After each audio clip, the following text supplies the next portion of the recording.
Welcome to the launch coverage of Axiom Mission 4, also known as AX4. Today is lining up to be a great day to launch off planet Earth, and the clock is actively counting down at Kennedy Space Center in Florida. Our 4 crew members are already strapped into their seats into Dragon, and they are preparing for liftoff from Launch Complex 39A at 2:31 a.m. Eastern Time. Well, good morning, everyone. I'm Paul Uznanski-Wisniewski, a strategic space storyteller for Axiom Space, based on Earth, and I am very excited to be covering Axiom Space's 4th mission to the International Space Station.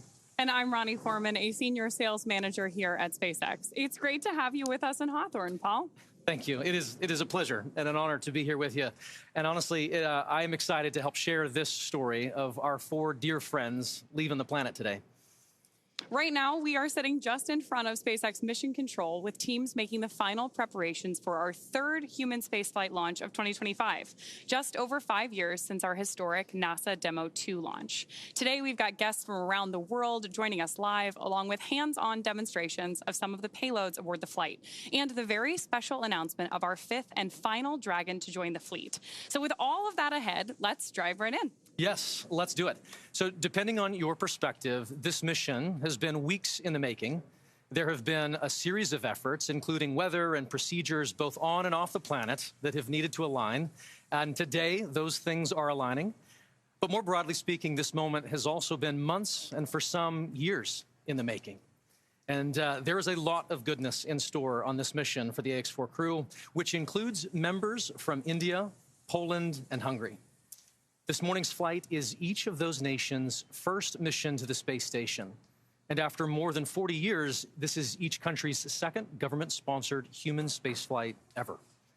This historic mission underscores how Axiom Space is redefining the pathway to low Earth orbit and elevating national space programs globally. And while all Axiom missions have supported science and research aboard the space station, AX4 will feature the most research and science-related activities conducted on an Axiom Space mission to date, featuring around 60 studies representing 31 countries. Today's mission also marks SpaceX's 18th human spaceflight launch overall. For more than a decade, Falcon 9 has supported 47 missions to the International Space Station with our Dragon spacecraft, starting with our first cargo resupply mission in 2012. And since 2022, SpaceX has supported the next generation of commercial space exploration with 6 private astronaut missions, including 3 private astronaut missions to the space station in support of Axiom Space. We also want to take a moment to congratulate the SpaceX team for reaching 500 completed Falcon missions earlier this month. Over the last 17 years, these missions have restored human spaceflight to the United States, built the Starlink low Earth orbit constellation to provide low latency, high bandwidth communications from orbit for the first time, and with recovery and reuse have radically changed spaceflight. That is incredible to think about. From just a Demo 2 to today on the human spaceflight side alone, that is an incredible accomplishment. It's a great time to be in commercial spaceflight. It really is. Agreed. And we're going to add to that chapter, to that story today. But needless to say, we're very excited for today's send-off. Right now, the Axiom Space crew and SpaceX teams are going through their final checkouts in preparation for liftoff, and we'll be listening in as the comms chatter picks up in the lead up to launch. Speaking of the lead up to launch, let's check in with the status on the pad with SpaceX's very own John I. John? Thanks, Ronnie. And as Paul said, let's do it. Good morning. I'm John Innsbrucker, the Falcon Principal Integration Engineer at SpaceX. Now, you can follow along the countdown to liftoff with us today at the top or the bottom of your screen. Now, we're currently just inside T-minus 2 hours. Our teams have been watching the weather today along both the Ascent and the recovery corridors. And the good news is that the weather is looking excellent for the on-time launch coming up early this morning out of Kennedy Space Center. We're currently tracking roughly about a 10% probability of violation around the Launchpad, and about 5% as we head into space along contingency locations along the eastern seaboard in the Atlantic Ocean. We'll keep you posted on the weather throughout the countdown, but I think this morning there's not going to be a whole lot to talk about. Now to pad 39A, as you can see on your monitors, Falcon 9 stands tall. We're powered up in preparation for launch. Engine checkouts were performed overnight. Pressurization of the Falcon gas storage tanks was completed earlier today, around T-minus 6.5 hours. And when we went live with the webcast, Falcon is just beginning its final checks for launch, and that's including a communication check with the crew.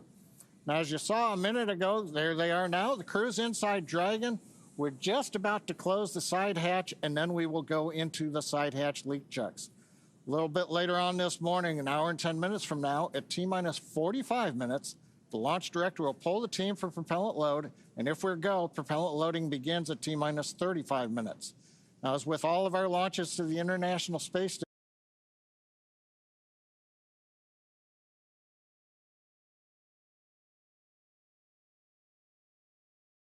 next opportunity will be tomorrow at 2:09 a.m. Eastern. Now, I'll be keeping you updated this morning from the status desk in Hawthorne. With that, Ronnie and Paul, back to you. Thanks, John. We'd love to give you viewers a moment just to get to know our crew. And so I want to start with Peggy. Today's mission commander is Peggy Whitson of the United States. And we actually don't have enough time to cover her entire resume, which is incredible to say the least. But to give you just a few highlights, Peggy earned degrees in biology, chemistry, and biochemistry. She was the first female commander of the International Space Station. She has spent over 675 total days in space, of which she's about to add a few more, and during which she logged 60 hours across 10 spacewalks. She's a two-time commander for Axiom Space, having previously served aboard AX2, and she was just inducted as a member of the 2025 Astronaut Hall of Fame class. So congratulations, Peggy. Next is mission pilot Shubhanshu Shukla of India, whose call sign as a test pilot is Shuks. Representing the Indian Space Research Organization, or ISRO, Shuks is an astronaut designate of India's inaugural human spaceflight effort, Gangayaan, featuring an Indian-built rocket and spacecraft. He was commissioned into the Indian Air Force Fighter Wing in 2006. He achieved the rank of Group Captain in 2024 and has over 2,000 hours of flight experience aboard aircraft including the Sukhoi 30 MKI, MiG-29, Jaguar, Hawk, and Antonov An-32. Our third crew member is mission specialist Slawosz Uznanski-Wisniewski of Poland. He is representing the European Space Agency as a project astronaut, coming from the reserve class of 2022, much like Marcus Want, who served as a mission specialist on AX3 in January of 2024. A scientist by trade, Slawosz has earned his Master's of Science with honors from Łódź University of Technology in 2008. Additionally, he earned a Master of Science from Université de Nantes in France, as well as a graduate engineering diploma from Polytech Nantes in the same year. He also spent 2 years as the engineer in charge of the world-famous Large Hadron Collider in Switzerland, beginning in 2018. And rounding out our crew is mission specialist Tibor Kapu of Hungary, who represents the Hungarian to Orbit Astronaut Program, or HUNOR. The program aims to send Hungarian astronauts to the International Space Station for scientific research and technological development, as well as to inspire young people. He graduated from the Budapest University of Technology and Economics, earning a degree in mechanical engineering, followed by a master's degree specializing in polymer technology. In 2023, Tibor emerged as one of 4 Hungarians selected from a pool of 247 candidates for the HUNOR astronaut program. He has invested a notable amount of time in his career focused on space radiation protection while awaiting his acceptance to HUNOR. From the very beginning, Commander Whitson has set out to bring this group together to operate as a team. And they come from different cultures, each tasked with their own mission and research priorities. But in this moment, they are one unit. And they have become friends who trust and respect each other immensely. So together, they are the crew of AX4, Axiom Space's 4th private astronaut mission to the International Space Station. Today's flight represents the return to spaceflight for these 3 nations, but it also highlights the growing opportunities for many nations and entities around the world to conduct meaningful work in low Earth orbit.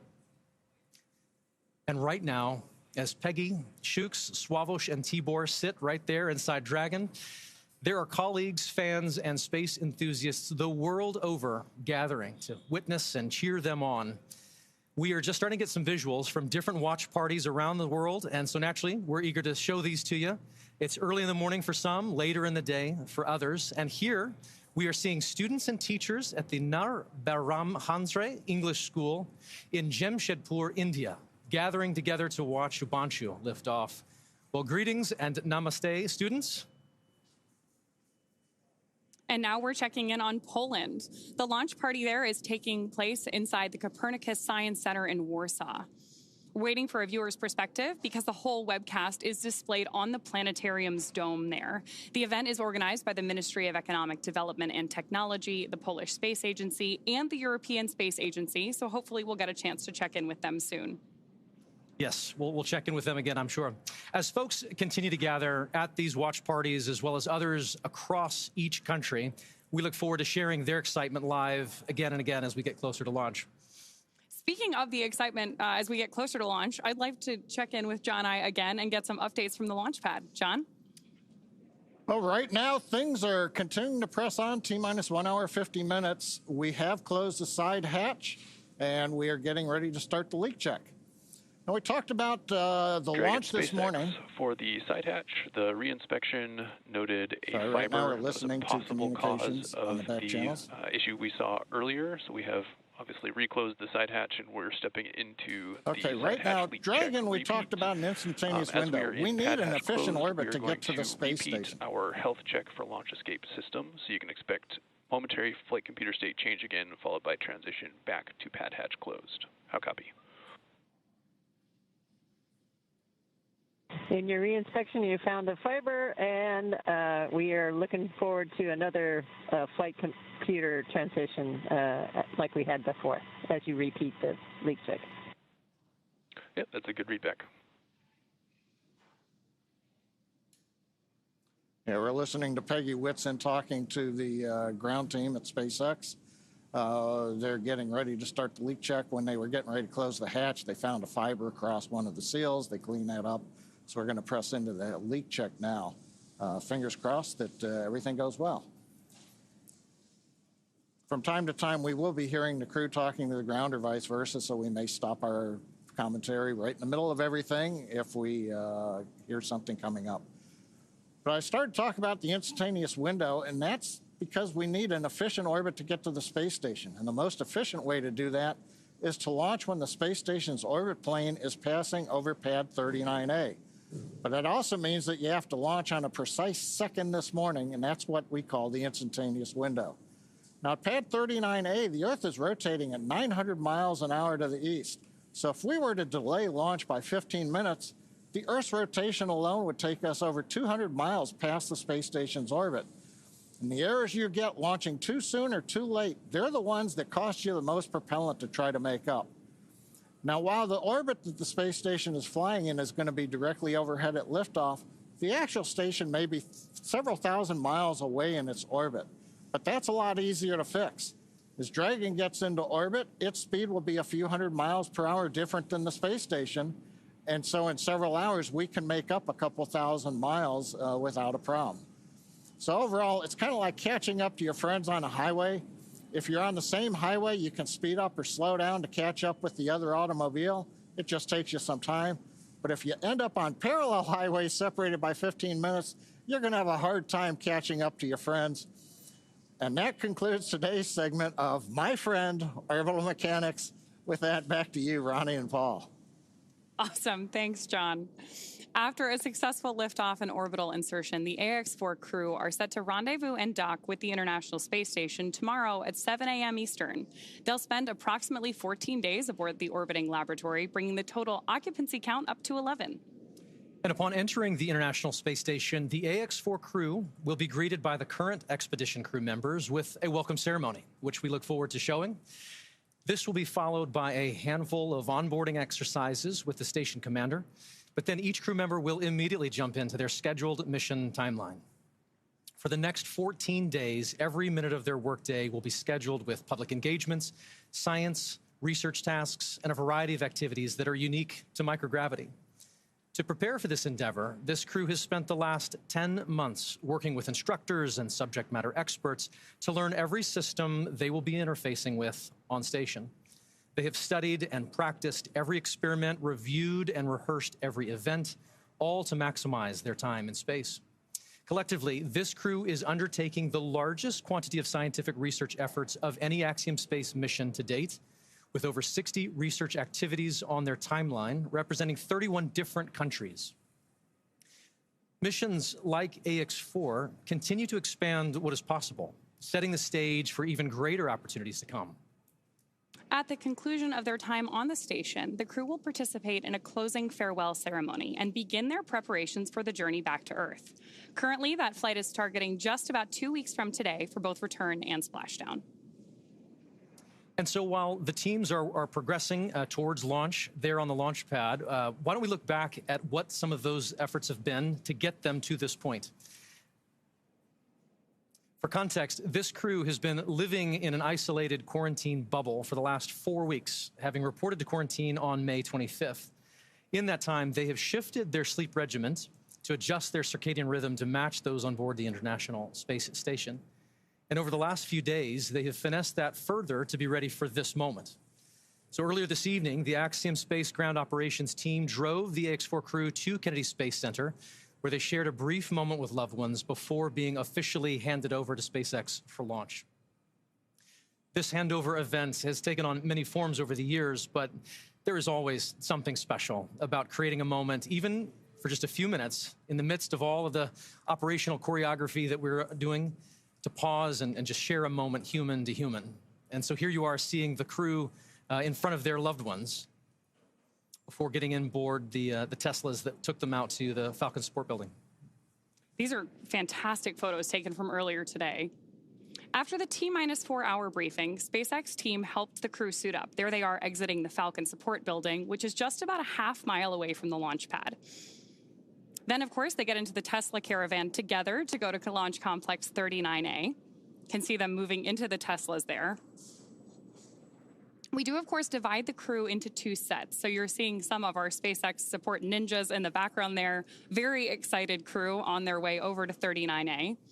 Once they reach the base of the tower, they do stop to take in Falcon 9 and Dragon, which is always my favorite shot, is getting to see this crew see their spacecraft for the first time in their suit on the lead up to launch. Here they are walking across the crew access arm before ingressing or entering. Here you are. You can see we've got our SpaceX team is checking the boarding passes of our crew before they get on board today. Peggy's is gold, as I see. You'll notice that Peggy's indicates that she is a frequent flyer with us here at SpaceX. Then, of course, our crew has the opportunity to sign the wall in the White Room, as all the astronauts who have launched from that tower have before them. And then one by one, they ingress or enter the spacecraft. Got some great views here of them hugging this team goodbye. And as you mentioned earlier, Paul, they've been working together with these teams here for the last 10 months preparing for today. You're right. So much of that is not just the work that they're going to do on station, but a lot of that is also just this moment, rehearsing with their closeout crew to prepare for getting into Dragon, and all of these steps have been rehearsed time and time again and practiced. Seeing them walk out, seeing the smiles on their faces right now is just a defining characteristic of this crew. They have really bonded over these last 10 months and really taken every challenge in stride, and you can just see it in their faces today. All of that work is paying off. Yeah, absolutely. Here we've got video that was recorded earlier of us putting those safety harnesses onto our crew. You can think of them kind of like a seatbelt, but they're a little bit more high-tech than that. And then after that, we do attach umbilicals to the capsule, which provide both breathing air and comms to Dragon. Then we step into suit leak checks and comms checks, which were completed earlier today, before rotating the seats into a reclined position for launch. We do that to make sure that the G-forces are going right through the chests of our astronauts to keep them as comfortable as possible on their roller coaster ride to space. Then our closeout team closes and seals the hatch and performs a leak check, which John gave us an update on a little bit earlier. The closeout team has since departed the pad, and final weather checks are coming up at this point, which is needed before that final go or no-go for launch is given. The crew, of course, now with that great shot of them on board your screen, is waiting to get the green light to stow the crew arm for launch and arm the launch escape system. Once our launch director gives that go-ahead, we should get a great view of the access arm moving away from the spacecraft. That's also going to be one of our last major visual milestones that we'll see before liftoff that takes about 2 minutes to complete. From there, we'll hear the call out that Falcon 9 propellant loading is ready to begin, and we will be in that final countdown for launch.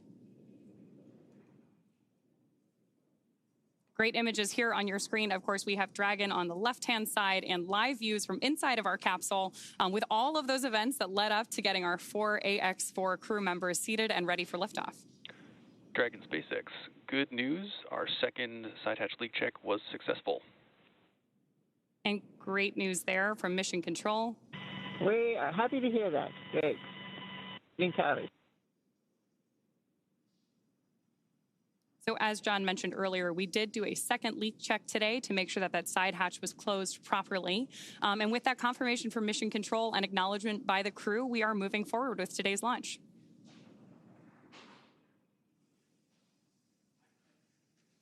Obviously, Peggy has been through this once before successfully, and it is a first time for the other 3 crew members. But just seeing each of them all together as a team there inside Dragon is a sight that, well, it's just rewarding to see. We've shared a bit about our crew members on this AX4 mission, but to properly introduce them and the space agencies they represent, we're going to send you now out to Axiom Space's Sonia Gavan-Karmakay, who's joining us from the press site at Kennedy Space Center in Florida. Sonia, you're only 3 miles from the launch pad. How is the energy out there? The energy is amazing. The weather is fantastic. It's a little chilly in this room, but we're just hot for this mission. So we're excited to tell you more about the crew, their missions, and what they're going to accomplish on the ISS. This is a special moment for India, Poland, and Hungary. Let's turn our attention now to each space agency represented on board the AX4 mission, beginning with the Indian Space Research Organization, or ISRO. Their crew member, Shubhanshu Shukla, or Shuks, is our mission pilot. ISRO has been involved in space exploration for over 50 years, but only recently has put a clear emphasis on human exploration. Shuks is making that goal a reality today.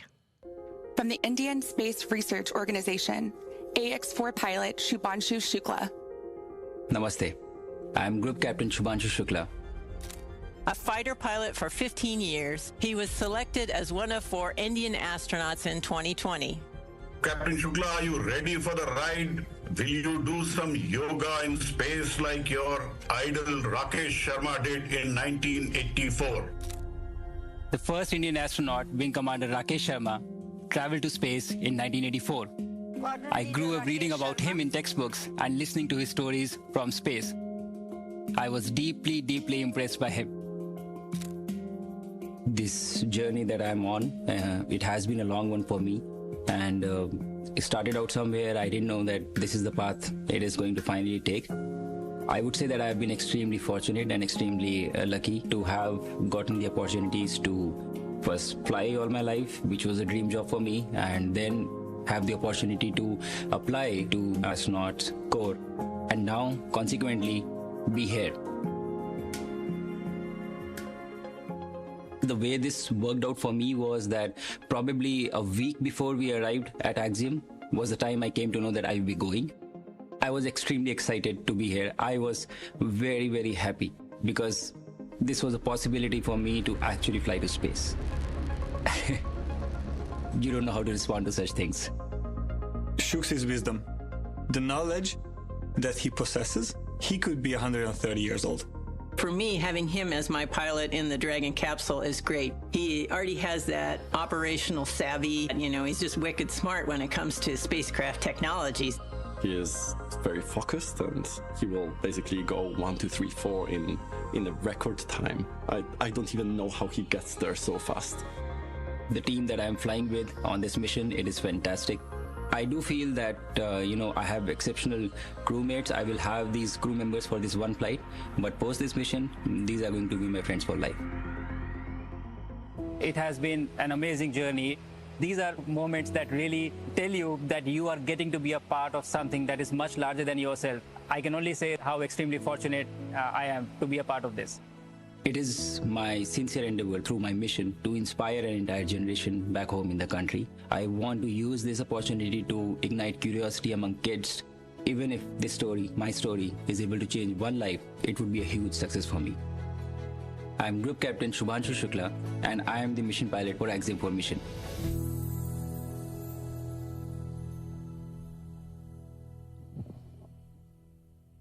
I'm joined now by Prasanth Balakrishnan Nair, a fellow Gaganyaan astronaut from ISRO.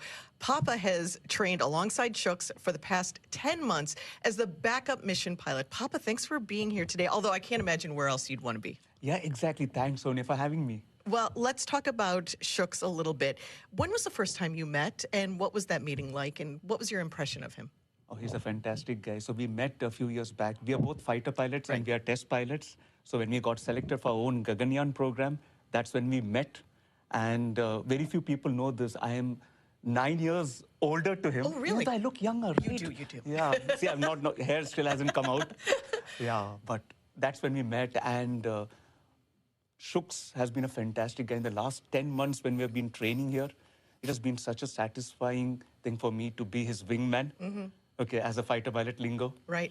And he's got that drive and that focus in him on what he wants in life.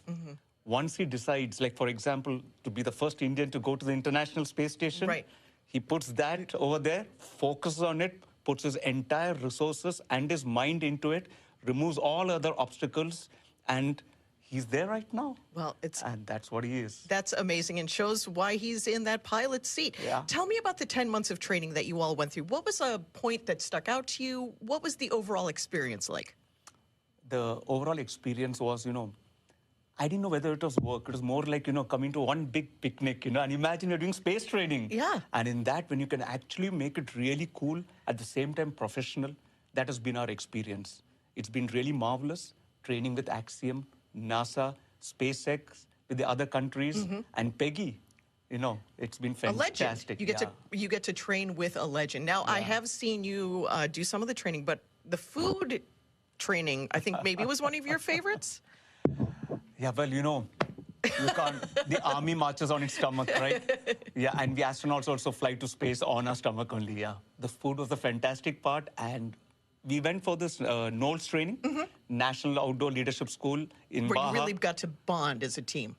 It was fantastic, because we realized it's in such situations when we are kayaking and the weather was down and when the resources are low and the only thing we have to back on is each other. It was fantastic to know each other really threadbare. And it was beautiful, because these are those moments when you train as a team that we come to know not just the strong points, but the limitations. Right. Because when going to space or doing such kind of activity, the most important thing is to know your teammates' weak point so that you can be there to support him. Right. Wonderful. Thank you, Papa, for being here. Good luck to you. Good luck to India. Good luck to the entire ISRO agency. We're here now, finally. Good luck. No, definitely. Thank you for having me. And I want to, on behalf of Axiom and all, give a big shout out to my Prime Minister, my chairman, my wife Lena, and my daughter Nandini, and my parents, and everyone back home. Thank you, everyone, and all my countrymen. Indeed. Jai Hind. Indeed. Thank you so much. Well, let's meet our next crew member. We'll take a closer look at Slawosz Uznanski-Wisniewski and the return to spaceflight for the nation of Poland. Sław is continuing and growing the partnership between Axiom Space and ESA. His scientific background and energetic spirit make him an incredible asset and truly engaging addition to this diverse crew.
way how I look at the world.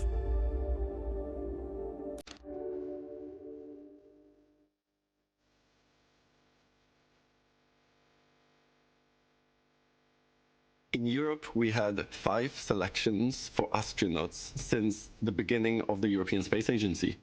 I followed some of the astronauts, for example, Luca Parmitano, when he was changing the cooling system of the AMS detector, the CERN design. I had no idea if it was going to happen during my life or not. I was a scientist, but I was always waiting for this possibility. And the opportunity came up in 2021 to apply, and then Poland chose to pursue a mission in 2023. That was that moment where the whole journey of me being an astronaut started.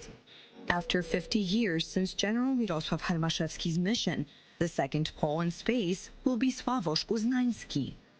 This mission to the International Space Station is demonstrating the capabilities, but it's also demonstrating the ambition that Poland wants to contribute at the global scale. Today, I represent Poland, but also I represent a generation of Polish people to be able to contribute to technology and science at the global level. Space is for everyone.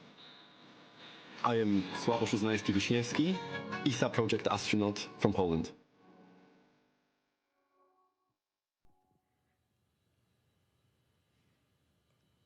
I'm joined now by Frank Duin, ESA, ISS, and Terra Nove program manager. Thank you so much for being here. You've launched from Baikonur.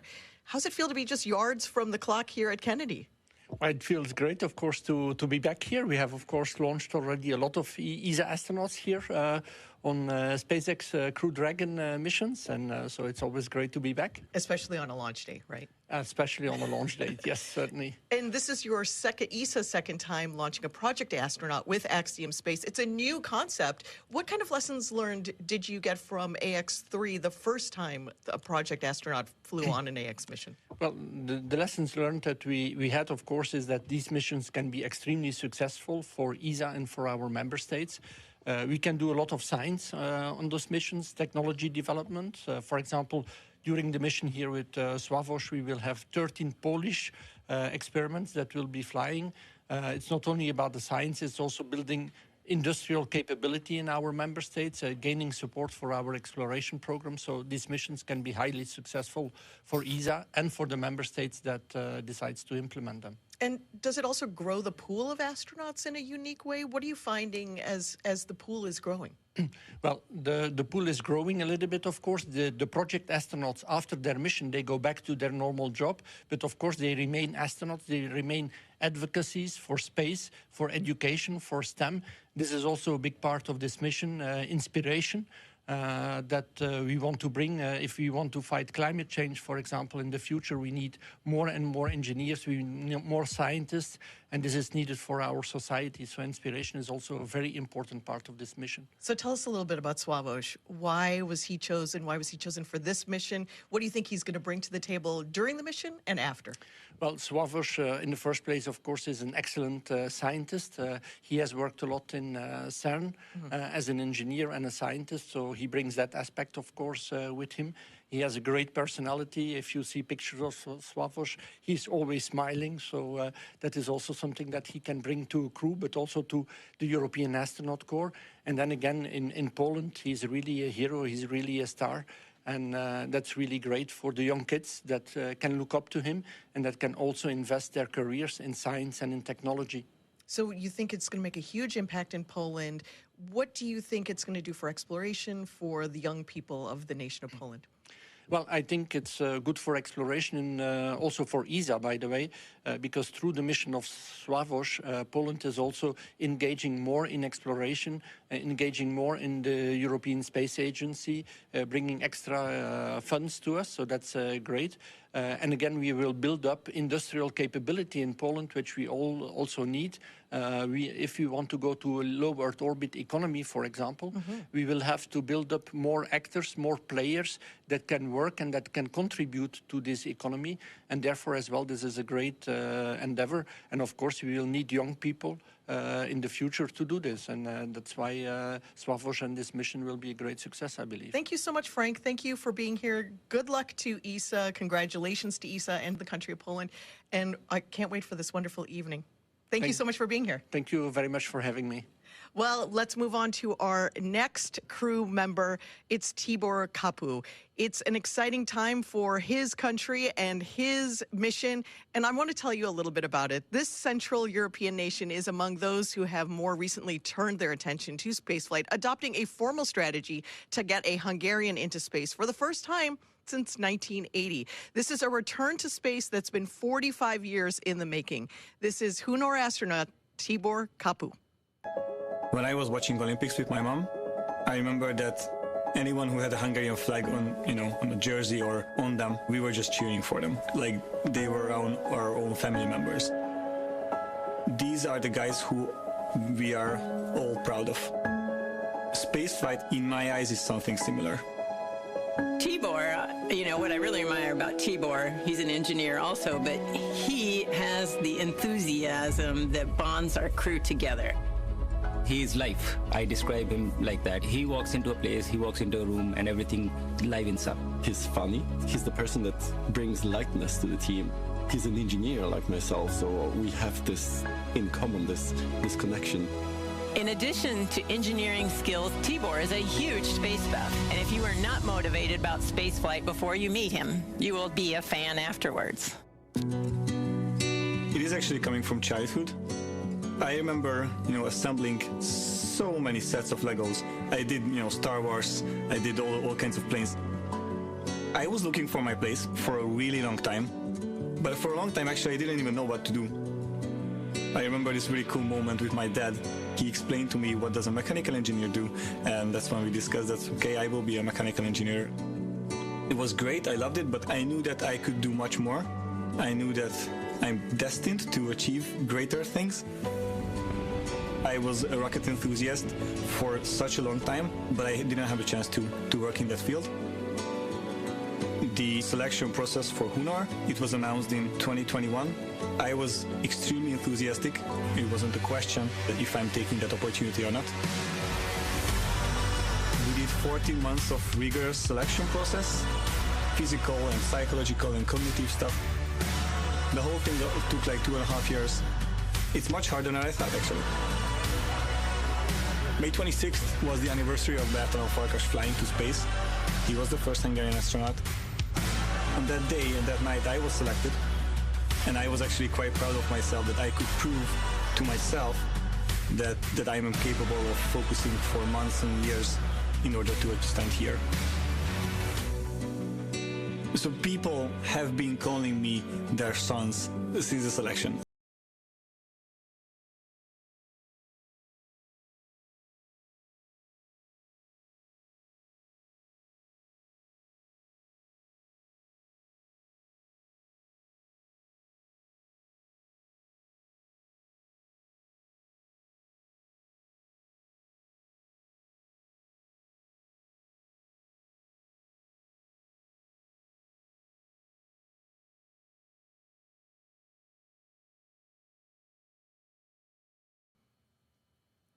I'm joined now by Gyula Sérényi, a fellow Hungarian astronaut who has been selected alongside Tibor in Hunor's first class of astronauts. Thank you so much for being here, Gyula. You and Tibor were selected around the same time. Tell us what that moment was like. Thank you. It's a great honor to be here. Well, it's a really interesting story because we had a really long selection process, and after the selection, we had 14 months of basic training in Hungary. And even in these 14 months, we've been to the US and we've met Axiom people. We've been to Axiom, and they also were part of our selection. And after that, our selection happened from the four of us, 2 of us were selected to do the mission-specific training we are here right now and doing right now, preparing for this mission actually. So this was an amazing journey for us. So the Hunor program only kicked off in 2021. That's a really fast trip to this moment that we're at now. Tell us what that was like. Do you think that this is right on track? Are you excited for the progress that you're seeing? Well, we had to do it really fast because we were not planning for Axiom 4 specifically. We were planning to do a mission. And but Axiom 4 happened, and so we had to jump on it. And it was really, really intense for us. But the basic training were finished, and we could continue our training, but we didn't have a lot of time between selection and the Axiom 4 training. We had around just 1 month of period when we were selected and waiting for a mission. And what stands out to you from that training, from the AX4 training? What stands out? Something that was really bonding, something that surprised you? From the bonding perspective, if you ask for that, I would say that our NOAA training were amazing, which was when we were at Mexico with the That's what crew. Papa said, that he loved being He did say that. Yeah. Oh yes, that was amazing but it's a great analogy of being on the space station. You know, you are not a very well comfortable position. With the crew, you have to solve problems. It's really like being on the space station, and so I really enjoyed that part. But we've done so many things. It was an amazing journey. Tibor has a very intense mission when he's on the ISS. Lots of things to do. What's he going to bring to the table when he's on the ISS? So, from Hungary, all of the experiments we are going up there is Hungarian experiments, and it's like a really good opportunity for Hungarian researchers to show and to get their experiments conducted on the ISS in space. And it's like he's going to be doing radiation experiments. He's going to be growing plants in space. So many things. He's got amazing so many things, but bringing along the entire country of Hungary with him into space with all of these activities. Thank you so much for being here, giving us a little peek into your training up until this moment. Congratulations to you, to your entire country. Thank you so much. And now it's time for our commander. Let's introduce you to Peggy Whitson. You may be well aware of Peggy's incredible resume. She brings nearly 30 years of experience as an astronaut and decades more as a leader in technical and scientific fields. A second-time commander for the Axiom missions and the latest addition to the Astronaut Hall of Fame. This is the one and only Peggy Whitson. How does a girl from Beaconsfield, Iowa, with a population of less than 20, become the commander of the International Space Station? I think that one of the biggest lessons I learned growing up on a farm had to be determination, diligence to get the job done. My parents are the hardest working people I knew. They taught me that work ethic and never to quit. Peggy Whitson became the first female commander of the International Space Station.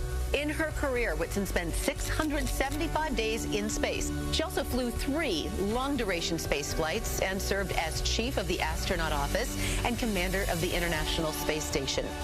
AX4 will be her 5th mission to the International Space Station and 2nd time commanding a commercial astronaut mission. Peggy Whitson is a known name. She has accomplishments that I can only dream of. Peggy is one of the most capable leaders that I had the chance to work with, ever. She passes knowledge to us. She knows where we feel strong, where we feel maybe a bit weaker, and she can support us in that. Being a great leader for her is just natural.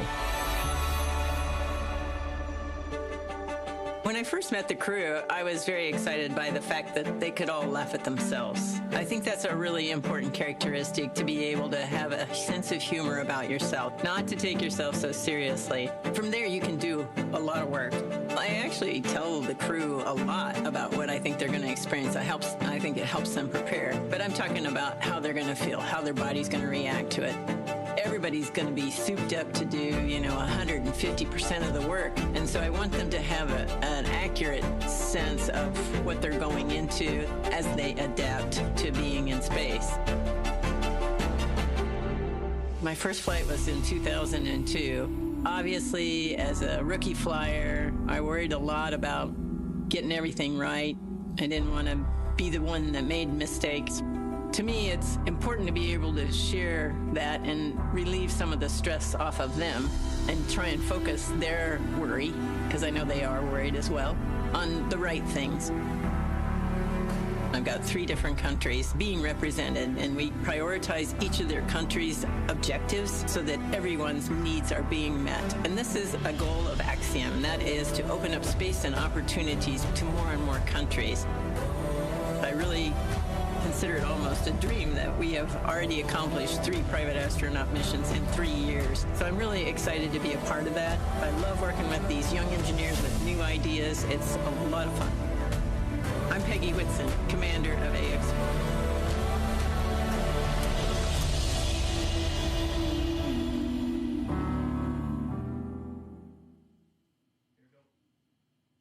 I'm joined now by Axiom Space's Chief Strategy Officer, Matt Ondler. Matt, thanks for being here. Where else would you be, though? No, thanks for having me. This is a fantastic day. Going to be a fantastic launch tonight. So let's talk about Peggy Whitson. Tough question. Can you describe her in 4 words? Sure, you hit me with a hard question right off the bat. I'm going to go with gracious space professional leader. That's pretty good. That's pretty excellent. When Peggy's not preparing to go to space or recovering from coming back from space, what is she doing in the office day to day? Yeah, she's actually very helpful. Her and our other astronauts for Axiom are really helpful in helping us design our space station.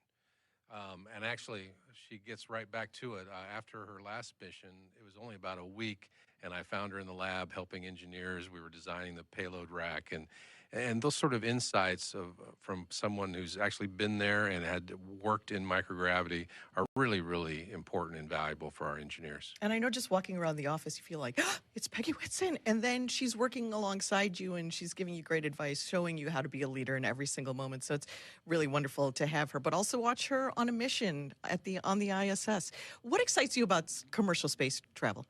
Yeah, there's a lot of things that excite me about commercial space, but one of the things that I think is going to be so amazing and really change the world is the things we're going to be able to make in space that you can't otherwise make. You know, we're flying over 60 experiments on this flight.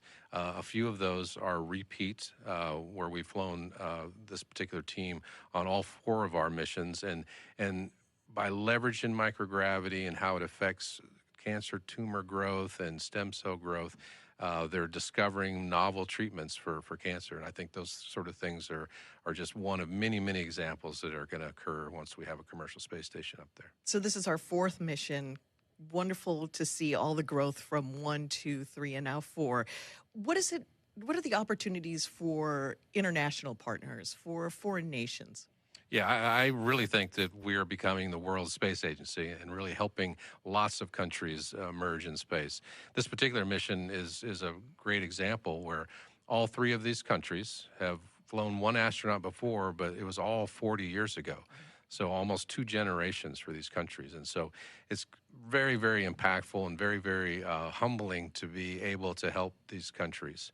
You know, one of the things that I Googled this morning was there are 350 million children in India under age 15. So there's more children in India under age 15 than there are people in the United States. Wow. I hope all 350 million of those watch the launch and are inspired by it and want to get into space and exploration and engineering and math. I know that there are watch parties happening right now all around the world, so those children hear you and they will be inspired by this mission. I'm so excited to see what comes out of it and what happens in the future. Awesome, me too. Thanks, Matt. Thanks for being here, and we'll see you back in Houston in a couple of days. All right, thank you.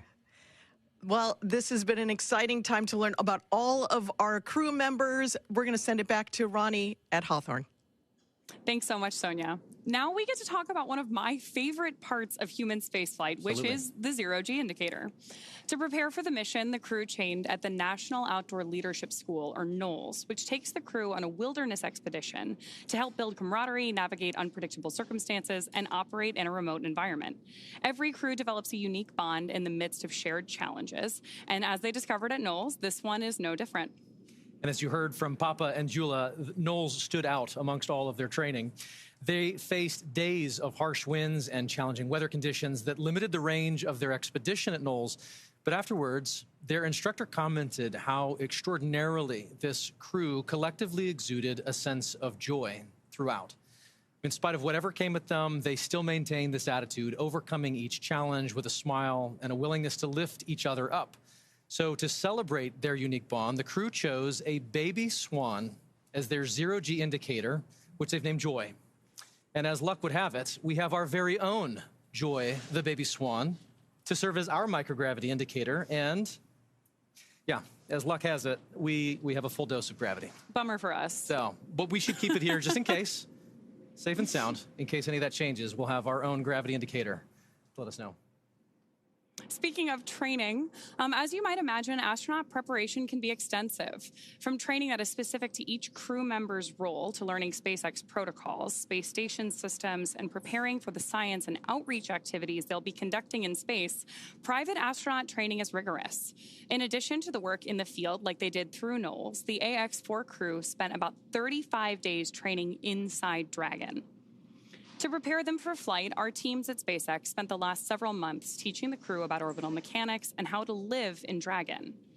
While this was, of course, more of a review for Peggy Whitson, for the rest of the crew, this will be their first time flying to space. The training program includes nearly 100 different lessons covering all aspects of flight. The crew spent time inside our Dragon training spacecraft to run simulations of ascent, space station rendezvous, and reentry. They also spent time at the Launchpad in our suit-up room and working through emergency procedures that would be necessary in the unlikely event of a pad abort. And in addition to the critical training from SpaceX associated with those dynamic phases of ascent and return, Axiom Space facilitated a host of training efforts over the last 10 months to ensure the Axiom 4 crew and all those who support them are ready for their mission on station. Kicking off efforts at Axiom Space headquarters in August of 2024, this crew immediately began to familiarize themselves with the range of teams and systems and operations they would need to become proficient with in order to succeed. So from selecting the food they would eat and learning how to prepare it with the food warming and hydration systems on orbit, to understanding the tools and systems available to them throughout the station, learning every seemingly small detail is critical to ensure mission success. While in Building 9 at Johnson Space Center, the crews learned, and all of these lessons built up to full-scale simulations that were run in coordination with ground teams at Johnson and around the world. And as the name of the International Space Station suggests, specific modules are owned and operated by different nations. The crew traveled to Japan to learn the systems of the Japanese experiment module, also known as Kibo. With hands-on training that culminated in a round of testing, the crew became certified to use Kibo for their flight. The crew then traveled to Germany to earn their certification for the systems in the European module, known as Columbus. As an ESA project astronaut, Slawosz had additional trainings at the European Astronaut Center. And beyond the specific requirements of each space station module, the crew participated in a range of efforts that would not only bond them into a crew, but also ensure they were physically and mentally prepared for any scenario surrounding their space flight. This included, as we've mentioned, a week of training with the National Outdoor Leadership School, where the crew faced a week of kayaking against heavy winds, but it also featured a day in an altitude chamber to experience how their bodies react to different oxygen levels, and even a round in helicopter underwater escape training, among many others. And all of that is necessary to set the stage for the work they will be doing on the International Space Station. We are now at T-minus 1 hour, 7 minutes, and 50 seconds from liftoff of the Axiom 4 mission. As the countdown continues, let's take a closer look at the vehicles that will be taking the AX4 crew to the International Space Station today. At the very top is our Dragon spacecraft. This is where the crew is currently sitting and will spend their 28-hour flight to the orbiting lab. With the capacity to carry up to 7 passengers, Dragon has proven to be quite a versatile spacecraft. SpaceX Axiom status update.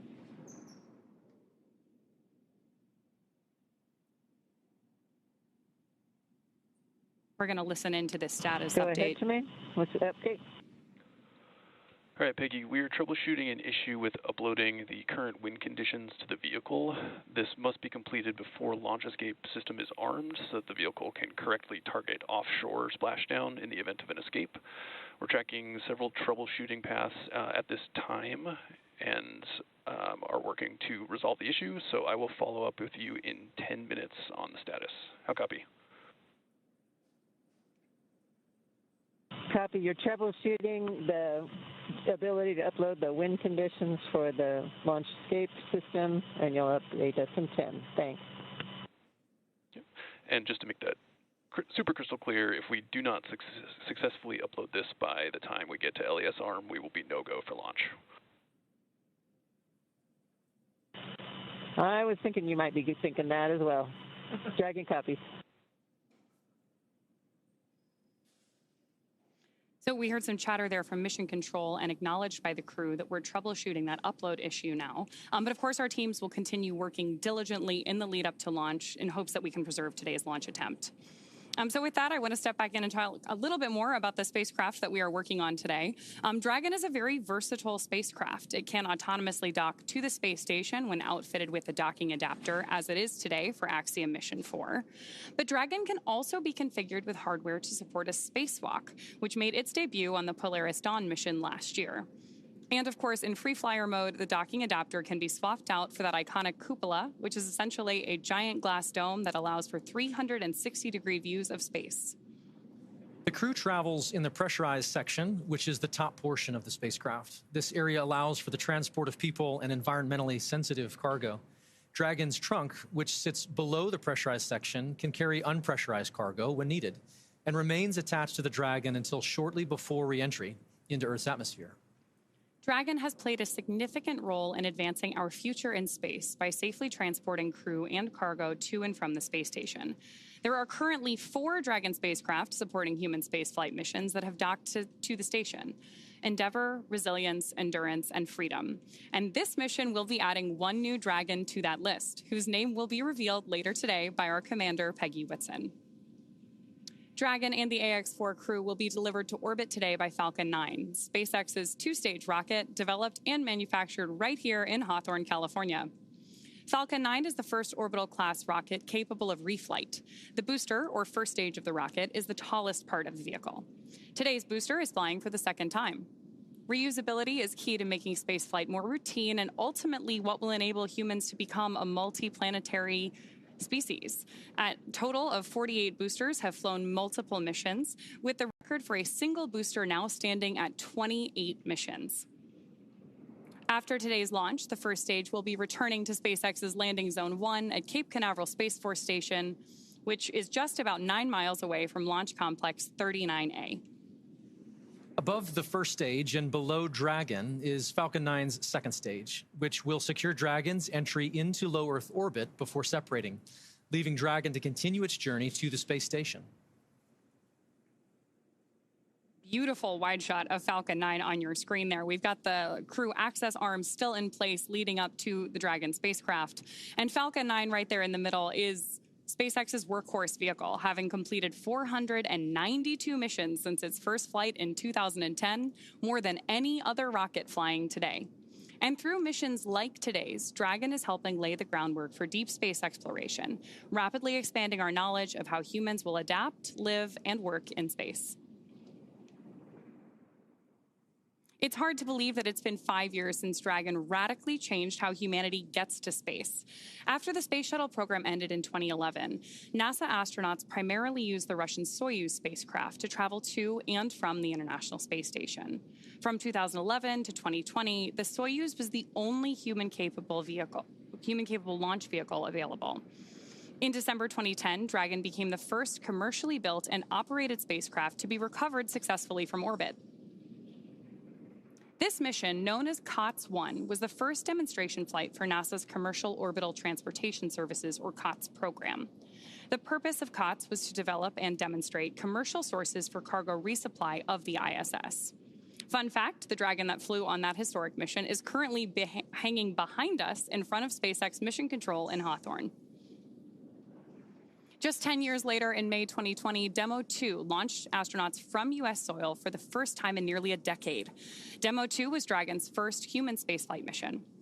The spacecraft, named Endeavour, carried NASA astronauts Doug Hurley and Bob Behnken to the International Space Station in the first orbital human spaceflight launched from the United States since that final space shuttle mission in 2011, and it was the first ever operated by a commercial provider. Alongside the NASA missions, Dragon has also flown several private missions to orbit. In September 2021, on the Inspiration 4 mission, Dragon became the first private spacecraft to take an all-civilian crew to orbit. The following year, Dragon flew Axiom Mission 1, the first all-private astronaut mission to the ISS in collaboration with Axiom Space. The first of now 4 flights together with Axiom Space to take commercial crews from around the world to the International Space Station. Then in September of 2024, the Polaris Dawn mission delivered the first commercial spacewalk. And most recently in March, Dragon supported the From-2 and NASA Crew 10 missions. From that first crew mission in May 2020 all the way through today, Dragon has supported 17 human spaceflight missions and flown 66 crew members representing 17 countries. Overall, Dragon has flown 52 missions, carrying over 300,000 pounds of cargo to space. In the history of human spaceflight, fewer than 700 people have ever been to orbit.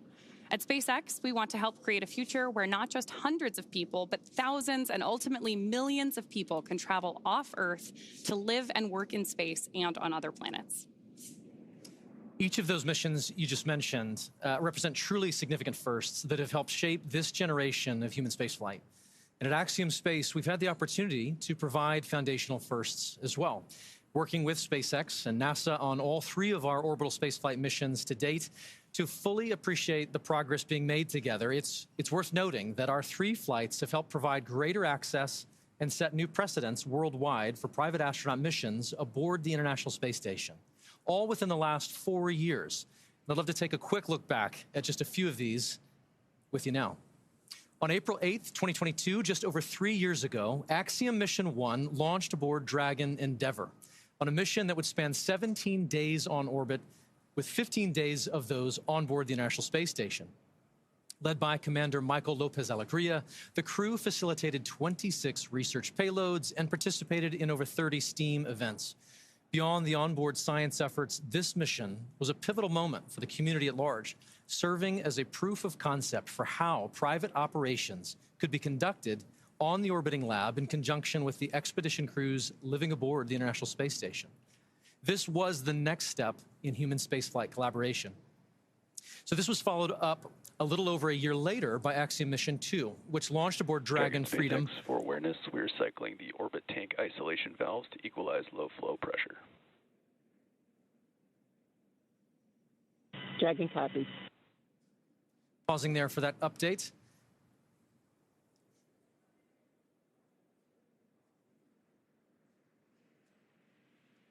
And I believe that may be all for that. I'll pick up where we were. So Commander Peggy Whitson led American John Schaffner and 2 Saudi Arabian national astronauts, Ali Al-Qarni and Rayana Barnawi, on a 10-day mission outside our atmosphere with over 8 days aboard the orbiting laboratory. And over the course of their 126 orbits, they conducted 26 research efforts and participated in 20 STEAM events. This became the first private mission with government-sponsored astronauts.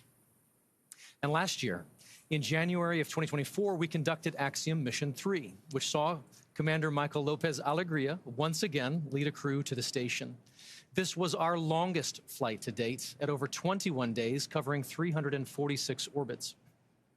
The crew spent over 18 days on station and worked with 54 payloads, conducted 28 STEAM engagements.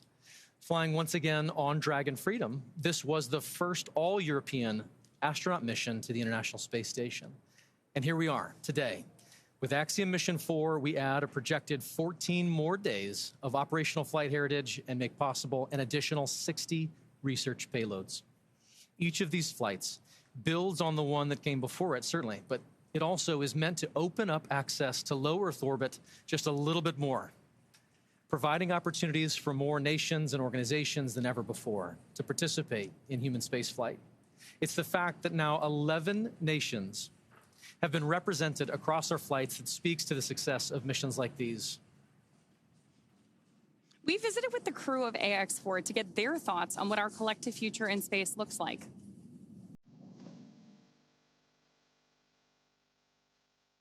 I believe that SpaceX and Axiom Space are serving as pathfinders for what commercial space is going to be in the future. It is like a paradigm shift in how we used to think about space. And companies like SpaceX, Axiom Space are doing things that entire countries have done in the past. SpaceX is a crucial partner that allows us to go to the International Space Station. In general, space is a big team sport, and that collaboration offers more and more possibilities to explore. In our case, this is the Dragon capsule and the Falcon 9 rocket. In the future, it might be different solutions. It has been 5 years now that SpaceX has been sending humans to space. We are using SpaceX technology because we know that it's safe and reliable, that it will bring us safely to the International Space Station, and not only going there, but also coming back. The end goal for Axiom is to have that mission and presence in low Earth orbit that will enable scientific research, technology demonstrations, and expand what we are doing in space. These precursor missions, like the Axiom 4 mission, are just the tip of the iceberg for expanding in low Earth orbit and way beyond even. Like we say, that space has space for everyone, and this is what it means. And I think that is the essence of spaceflight. I love Peggy's comment there that this is really just the tip of the iceberg. Absolutely. The International Space Station may not last forever, but there's a lot in the works today to enable even more research and more capabilities off-planet. Of course. And so for Axiom Space, missions like AX4, as we've said, not only create opportunities for our customers to accomplish their goals in microgravity, but they are also invaluable in developing our teams and our systems for our own future Axiom Station. When the time comes and the International Space Station reaches the end of its operational life, Dragon SpaceX for awareness, we are continuing troubleshooting on the wind file upload. It has not been resolved yet. Troubleshooting is continuing. to follow up on that comment we had earlier. Dragon copies, continuing troubleshooting. We are going to keep working this issue in the lead up to launch. So as I was saying, when the time comes and the International Space Station reaches the end of its operational life, SpaceX will help deorbit the orbiting lab. NASA awarded SpaceX a contract to develop the U.S. Deorbit Vehicle, or USDV, a modified Dragon designed to guide the station through a controlled reentry into the Earth's atmosphere to ensure that upon reentry, the station comes down in the intended location and does it safely. But before that happens, there are plans in place where Axiom Space will utilize the remaining operational lifetime of the International Space Station to facilitate a transition to our own commercially owned and operated station. Selected by NASA in 2020, Axiom Space is the only commercial company to attach its privately developed modules to the International Space Station. And here's what this transitional timeline looks like at this point. Our first step will be to attach a module to the station that we call the Payload Power Thermal Module, or PPTM. This module is designed to receive any critical hardware, payloads, or tools from the ISS that the international community may want to continue to utilize. Then that will undock, detaching from the space station, and rendezvous with our second module, known as Habitat Module 1. Together, these two modules can support 4 crew members and enable a host of manufacturing and research efforts in microgravity. From there, the station will continue to build out over the following years until we have built out an entire Axiom station, as you see it there, with a second habitation module, an airlock, the open windows down below, the Earth Observatory, and the research and manufacturing lab. All of this, once fully assembled, allows Axiom Station to enable customers to forge their own future in low Earth orbit. Speaking of our future in low Earth orbit, let's get a status update from John I about today's mission. Well, Ronnie, we're just inside T-minus 53 minutes. We're continuing to count down. Obviously, the thing we're waiting to hear from over the countdown net is the troubleshooting going on with the wind upload of data to the Dragon spacecraft. We heard just a couple of minutes ago, they're still working on it. We have to have that on board before we get to essentially crew access arm retract and then launch escape system armed. So we're going to continue to monitor that as we get a little bit closer. Now on the Falcon 9, good news, the chief engineer pulled the team. They don't see any issues right now. They'll be doing their final pull at T-minus 45 minutes or so to go into propellant load. Now, we talked about Dragon. They're working no other issues other than getting the wind file uploaded. The good news, weather. The weather officer at T-minus 1 hour said phenomenal. So we'll take that all night long. And then finally, around the launch pad, flight danger, hazard areas are clear. Both around both pad 39A as well as tonight landing zone 1, because the first stage is coming back about 9 miles south of the launch site. So currently everything continuing to look good except for that one issue we're working on Dragon. We'll keep listening in, we'll bring an update, we'll keep our fingers crossed, but we're coming up on T-minus 51 minutes. Everything continuing to count down, hopefully to an on-time launch just less than an hour from now.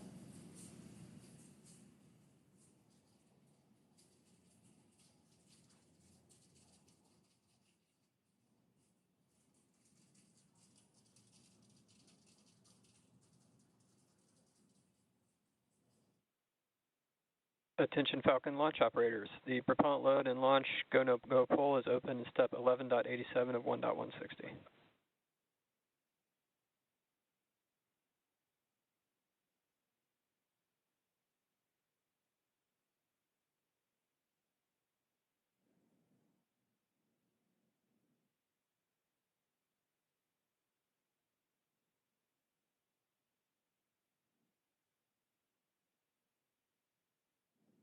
And at just under an hour to go until launch, we want to welcome in all of those tuning in by way of NASA's live stream that have just joined our launch coverage of Axiom Mission 4.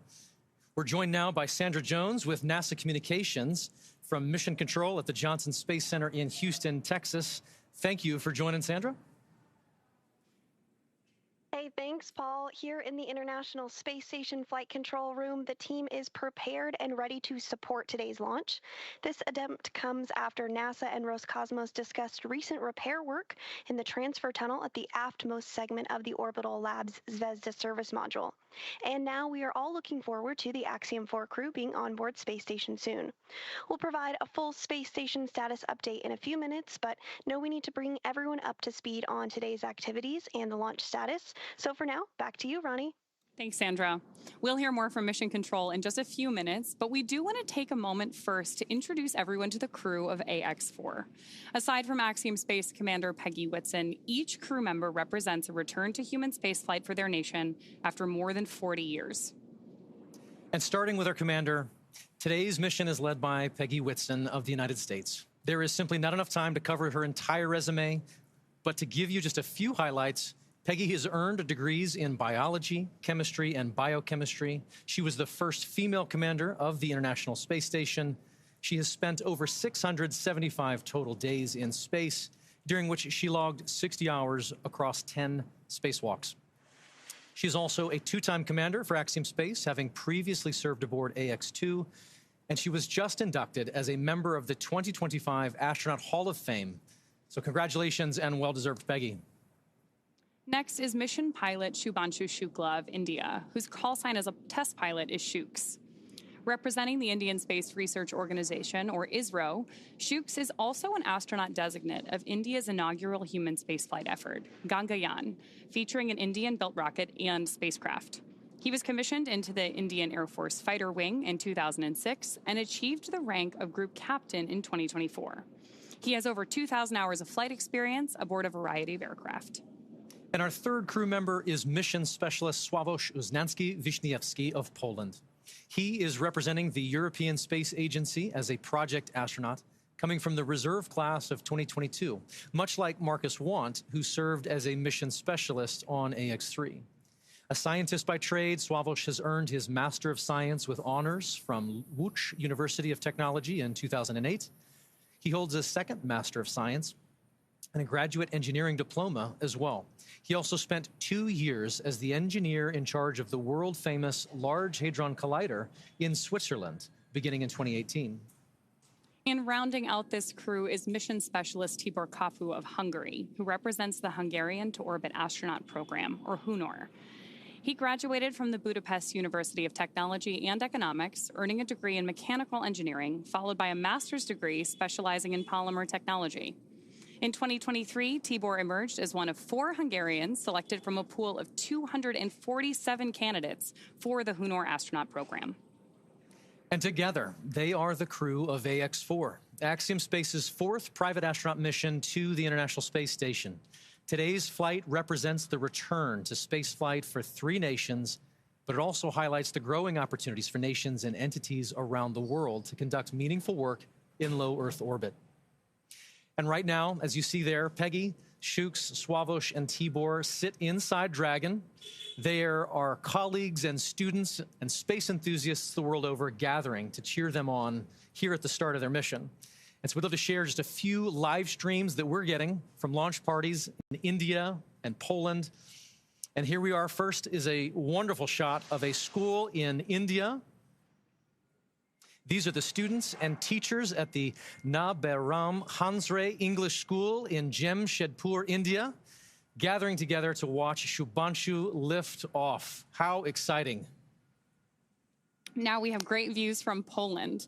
Crowds are beginning to gather here, including children from Polish schools, to witness Slawosz's launch on the planetarium's dome. The event was organized by the Ministry of Economic Development and Technology, the Polish Space Agency, and the European Space Agency.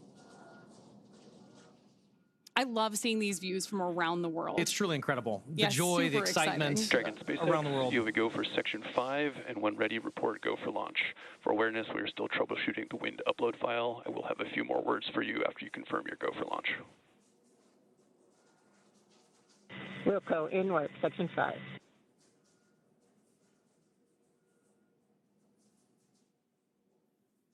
And SpaceX Dragon, we are go for launch. Section 5 is complete. Copy, Section 5 complete.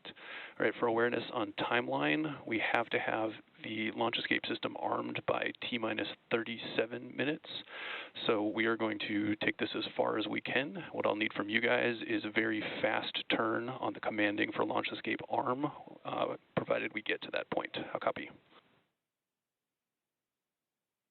Copy. Understand LAS has to be armed by no later than T-minus 37 minutes, and we will be prepared. Copy that.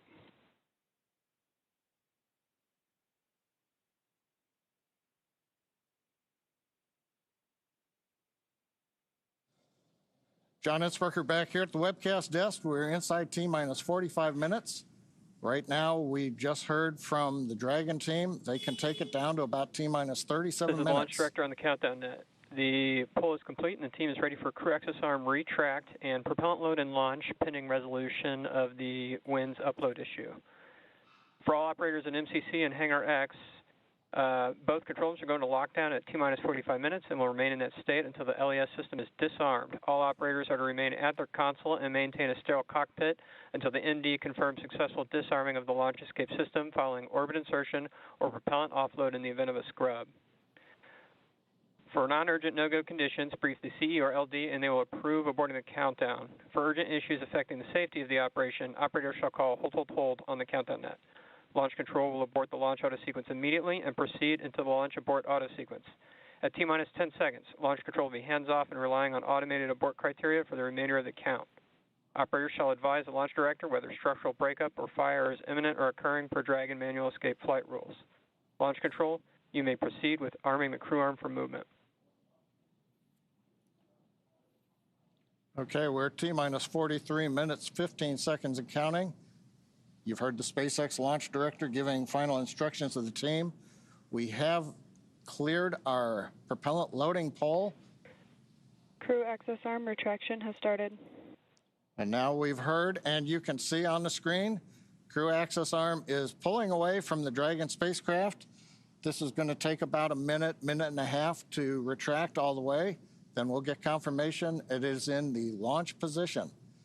The next step after that is going to be the crew, close the visors, confirm that, and then begin launch escape arming.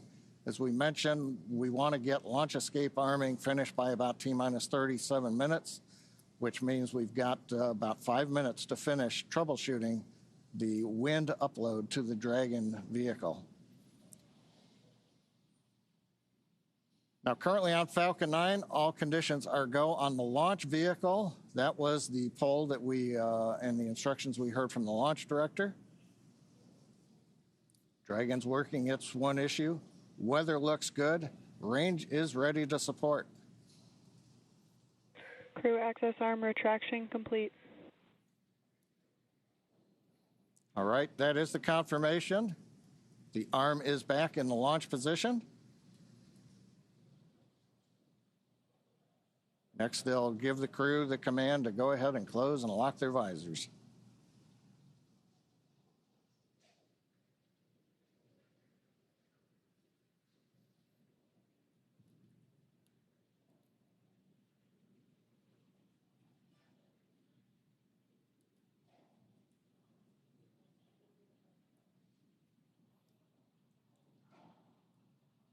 And I think right now we're probably waiting just a little bit longer.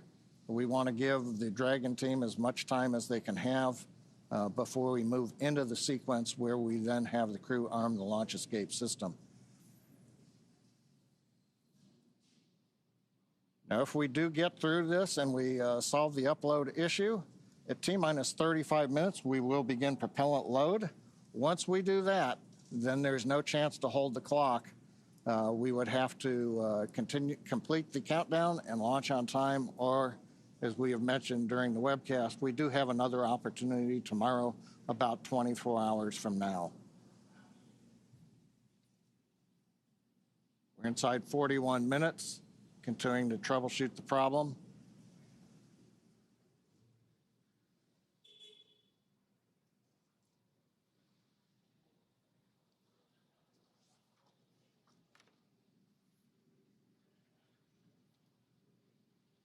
View of the crew inside the capsule on the right-hand side.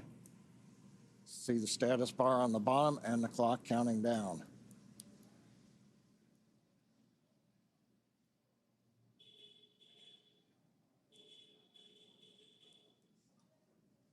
Now, if we get to go, we'll hear then the commands to begin the launch escape system arming. The crew will confirm about a minute later that they're armed. And that'd complete the major events before a propellant load would begin at T-minus 35 minutes.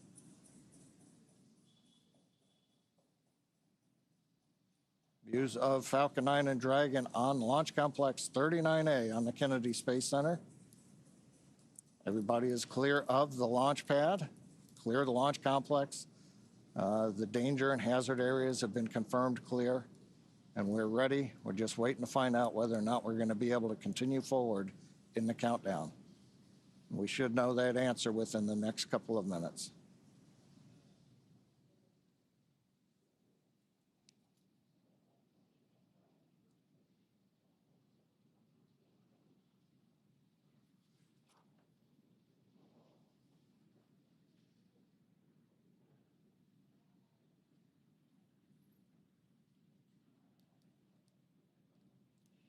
Now, if need be, if we do have to hold the countdown, that would be a scrub for the night.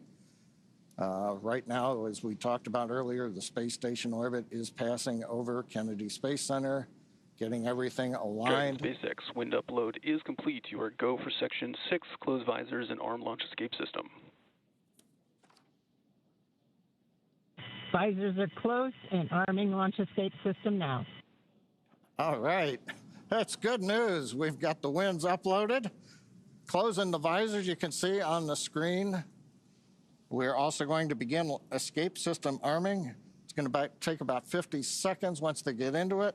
We will then get confirmation that the launch escape system is armed. And from there, we will move into propellant loading coming up in 3 minutes at T-minus 35. So we passed a major milestone, everything looking good. And it's kind of quiet here right now. Everybody's kind of tense. We're waiting to see how it would go, Paul. But with that, it looks like we're doing good in the timeline. We have taken a sigh of relief, extra breath there. Smiles are returning. Well, with that. Launch escape system is verified armed.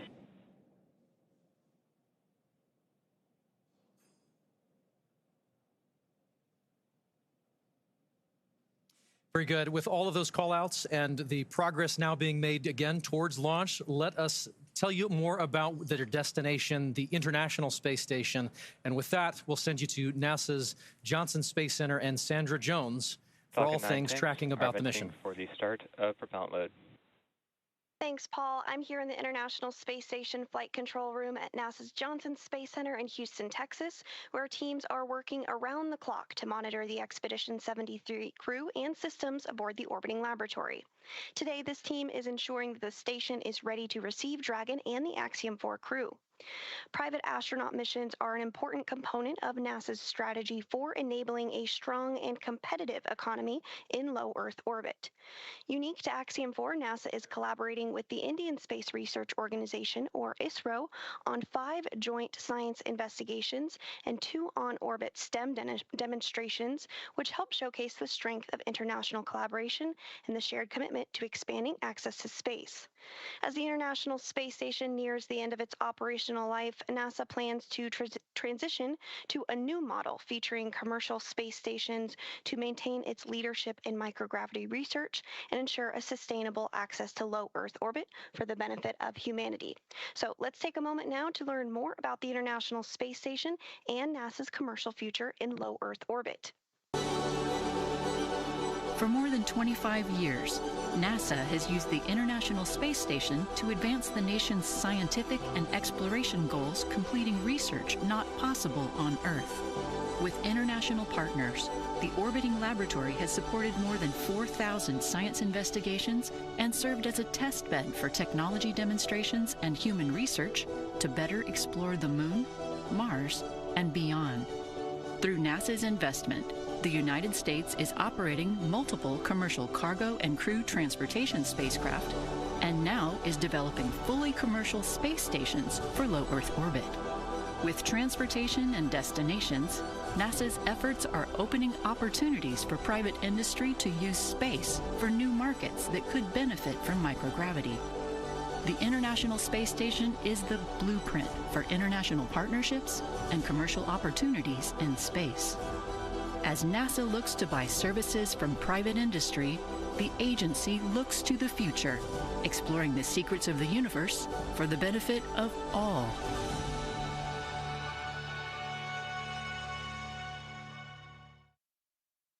And you can learn more about NASA's commercial efforts at nasa.gov/commercial-space. From Mission Control Houston, we are standing by and ready to support tonight's launch. So for now, we'll send it back out to Ronnie, and Paul in Hawthorne. Thanks, Sandra. And so things are looking good. On the launch pad, the teams are continuing to progress towards launch at 2:31 a.m. Eastern. We'd love to take a minute and just take a look back at what's happened already this evening to get us to this point in the countdown. So for context, we want to say this crew has been living in an isolated quarantine bubble for the last 4 weeks, having reported to quarantine on May 25th. In that time, they have shifted their sleep regimen to adjust their circadian rhythm to match those on board the International Space Station. And over the last few days, they have finessed that further to be ready for today. In fact, their wake-up call was set to 6:30 p.m. yesterday, I should say, depending on where you are.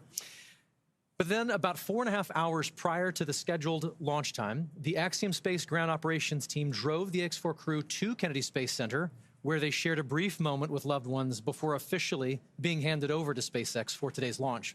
This handover event has taken on quite a few forms over the years, but there's always something truly special about creating a moment, even just for a few minutes, in the midst of all of this operational choreography, to pause and share a moment with loved ones. And there you see the team did just that in front of the VAB before getting into the Teslas and riding out to the Falcon support building to be ready for launch today. Absolutely. After that T-4 hour briefing, the SpaceX team helped the crew suit up at our Falcon support building. You got a video on your screen that was recorded earlier today of the crew stepping out in their suits and waving to everybody there for the first time before getting in our 2 Teslas to caravan over to Launch Complex 39A. They do ride in pairs over to 39A, often accompanied by members of our launch closeout team, who you see there as the crew celebrates that they are on their way over to launch. Once they reached the tower, they ascended up to the Dragon spacecraft and were able to make one last phone call before signing the White Room wall. Here you see the crew walking across the crew access arm, getting their boarding passes handed to them and checked by our closeout team. You'll notice that Peggy Whitson's is gold because she is a frequent flyer with us here at SpaceX. And then once our crew ingressed Dragon, we completed suit leak checks and comm checks before rotating the seats into the reclined position for launch.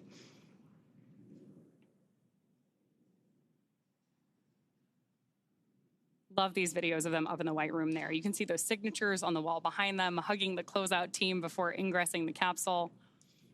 Then from there, that is the same team that closes the hatch and seals everything in the preparation for launch. Right now, we are still waiting on those final weather checks coming up, but prop load has begun. So all of that brought us through the confirmations we've been listening to, the check-ins, confirming that the crew arm is stowed, and of course, as we were listening so intently for earlier today, that our launch escape system is armed. With that, we are just over 31 minutes away from today's liftoff. Incredible. That White Room is got a lot of history in it already.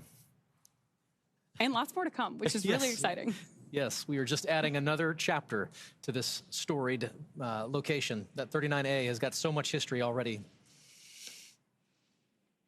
So, of course, everything about today is really timelined down to the minute. As we were talking about earlier today, the crew wake up all the way through launch.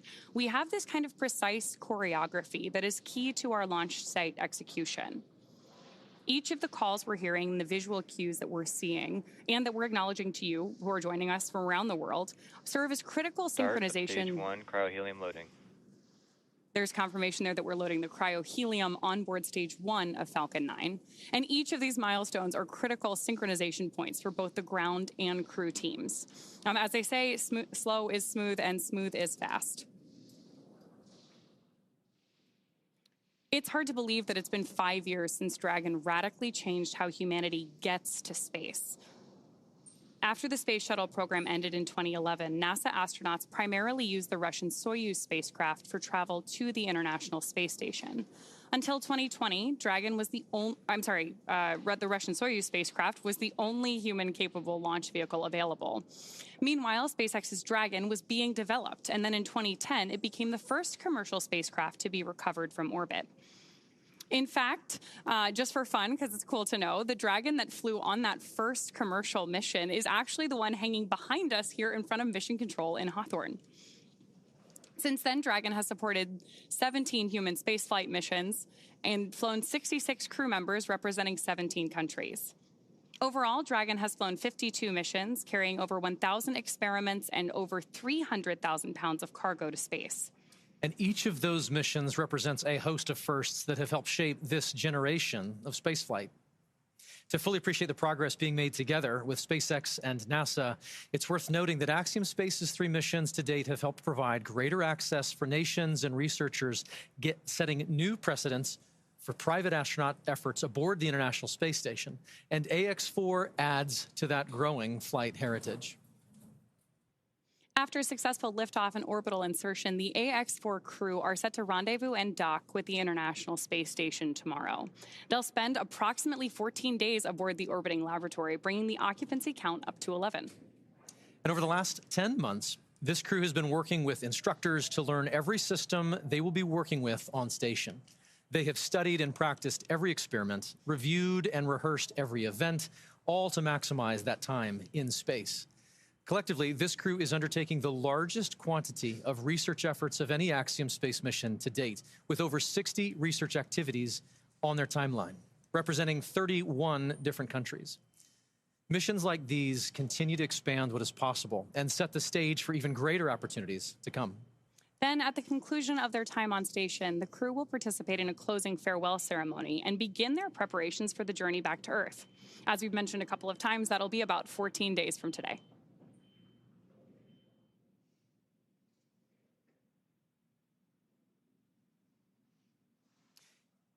Each mission to the International Space Station is rooted in singular unifying purpose, to explore and learn together as a team. And that is one of the things that I absolutely love about human spaceflight.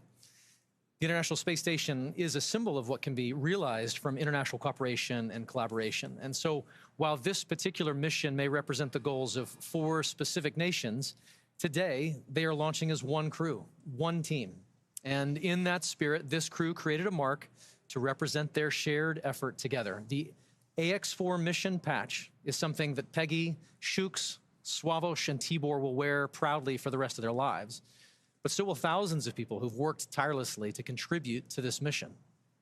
The mission patch for Axiom 4 was created, as you mentioned, by the crew, not just to mark their space flight, but to symbolize the idea that space is for everyone.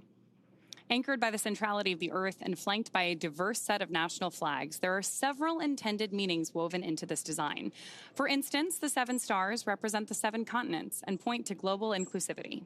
The 4 white lines ascending from the Earth to the International Space Station symbolize the physical journey of this mission, and together appear to make panes of a spacecraft window, much like the view the astronauts will have from Earth orbit. And the overall gem shape of the patch is a reminder of the precious responsibility we all have to our planet, to cherish and to protect our homeworld. And in addition to the mission patch, another favorite tradition of human spaceflight is the zero-G indicator. To celebrate their unique bond, the AX4 crew chose a baby swan as the zero-G indicator, which they've named Joy. And today, we have the opportunity to have our very own Joy joining us to help us keep an eye on the gravity levels here in Hawthorne. And so far, pretty stable. Yeah, all systems nominal, I would say. Very, very nominal. Yes. So as we await our T-0 in a little bit more than 25 minutes, our ground operations teams are doing a final series of systems checks to make sure both Dragon and Falcon 9 are ready for launch. Let's take a look at what the Ascent portion of our mission today will look like. Start of Stage 2 cryohelium loading. Brief announcement on Stage 2 loading. Once we hit T0, we're going to watch Falcon 9 and Dragon lift off from historic Launchpad 39A and make their ascent. At about 43 seconds into flight, Falcon 9's engines will throttle down to help pass through the period of maximum dynamic pressure on the rocket, or what we typically refer to as max Q. Now, it's worth noting that shortly after we hit max Q, the vehicle will go supersonic, faster than the speed of sound. Once we're through that period of maximum dynamic pressure, we throttle up our Merlin engines again. From there, at about 2.5 minutes into flight, we have a series of 3 events that happen in rapid succession. The first is main engine cutoff, also called MECO. This is where all 9 Merlin engines shut off in preparation for stage separation. Stage sep is when the first stage detaches from the second stage, with the first stage making its way back to Earth for landing as the second stage continues on its journey with the third event. Now, SES-1, or second stage engine start number 1, that's where the Merlin vacuum engine lights up and propels the second stage along with our AX4 crew and Dragon into orbit. Now, as Stage 2 heads into the targeted drop-off orbit, Stage 1 will execute 3 burns in order to make its way back to Earth. The first is the boost back burn, where 3 of the Merlin 1D engines reignite and then shut down. That heads the first stage back to Cape Canaveral. The second burn, or the entry burn, helps to slow the first stage down in preparation for entry back into the Earth's atmosphere. About 70 seconds before Dragon reaches orbit, Falcon 9 will land back on Earth. The landing burn will bring the vehicle's speed down rapidly in order to land back on land near the launch site, shortly before 8 minutes into our mission. And then a little less than a minute after that, at T plus 8 minutes, 48 seconds, the second stage will cut off its 1 Merlin engine that was ignited right after stage separation. That concludes a burn that lasts just over 6 minutes to get into orbit, but we'll wait to hear confirmation of insertion into a good orbit. Then Dragon and the second stage begin preparations to separate Dragon. About 51 seconds after we get into orbit, we should have a great view of Dragon with the 4-person crew drifting away in Dragon, moving away from the second stage. Once Dragon's a short distance away, it'll begin checkout of the Draco maneuvering thrusters. That'll make sure Dragon continues to increase separation distance from the second stage. The nose cone deploy sequence will initiate just before T plus 12 minutes and finish around T plus 15 minutes, exposing Dragon's docking mechanism in advance of arrival at the International Space Station. Speaking of which, we should hand it back now to Sandra Jones at NASA's Mission Control Center in Houston, Texas, for a quick update. Sandra? Thanks, Ronnie. The space station team here in Houston is focused on the critical systems of the International Space Station, all continuing to function as expected ahead of launch. Everything is looking good, and the station will be ready to receive Dragon and the Axiom 4 crew on Thursday. After Dragon is fully docked to the orbiting laboratory, the team here in Houston will assist the Axiom Space and Space Station astronauts with leak checks as they work to open hatches on both Dragon and inside the station's pressurized mating adapter. We expect hatch opening to take place approximately 2 hours after docking. Once the Axiom 4 crew arrives at the International Space Station, they will be greeted by the Expedition 73 crew, which includes NASA astronauts Nicole Ayers, Anne McClain, and Johnny Kim, as well as JAXA, or Japan Aerospace Exploration Agency astronaut Takoya Onishi, and Roscosmos cosmonauts Kirill Peskov, Sergei Ryzhikov, and Alexei Zubrisky. Flight Director Heidi Brewer is on console right now, leading the flight controllers for launch this evening. And with Mission Control in Houston go for launch, for now, we'll send it back over to Sonia at Kennedy. Thanks, Sandra. To dive into some of the science highlights, I'm joined now by Axiom Space's Chief Scientist, Dr. Lucy Lowe. Lucy, thanks for joining me here at the desk. With so many science portfolios that are going to be accomplished. There are more than 60 from more than 30 countries. We can't cover it all. Give us a high-level look of what this portfolio looks like. Yeah, so happy to, Sonia. So this mission is chock-a-block, jam-packed, full of really interesting and exciting science. We have everything from human research, understanding how the human body reacts to space. We have some really fun life sciences experiments looking at growing plants and all kinds. We have some physical sciences. We have lots of technology demonstrations. And my favorite, lots of science, technology, engineering, art, and mathematics outreach events. All the STEAM things. Exactly. So we've had great success with AX1, 2, 3. Do we have any return payload flyers for AX4? We do. We have our partners at the University of California, San Diego and the Sanford Stem Cell Institute flying their cancer cells in low Earth orbit for the 4th time with Axiom. So this team is actually looking at how the cancer cells respond to space. And on this mission, they're actually testing a newly approved drug that's just about to enter clinical trials. Amazing. So really exciting. So let's take just a brief look at each of the country's portfolios. Let's start at the head. At the top. Okay, off we go. So we're going to bring on our willing participant who is going to model, our lovely assistant who is going to model one of the experiments from this portfolio. So Israel here is wearing a functional near-infrared spectroscopy cap, which has optodes in the top, which can actually look at how blood is moving around, which is a correlate for neural activity. So it's a way to actually monitor brain activity in space. And what the team is doing is looking at these signals and how they're going to collect the data.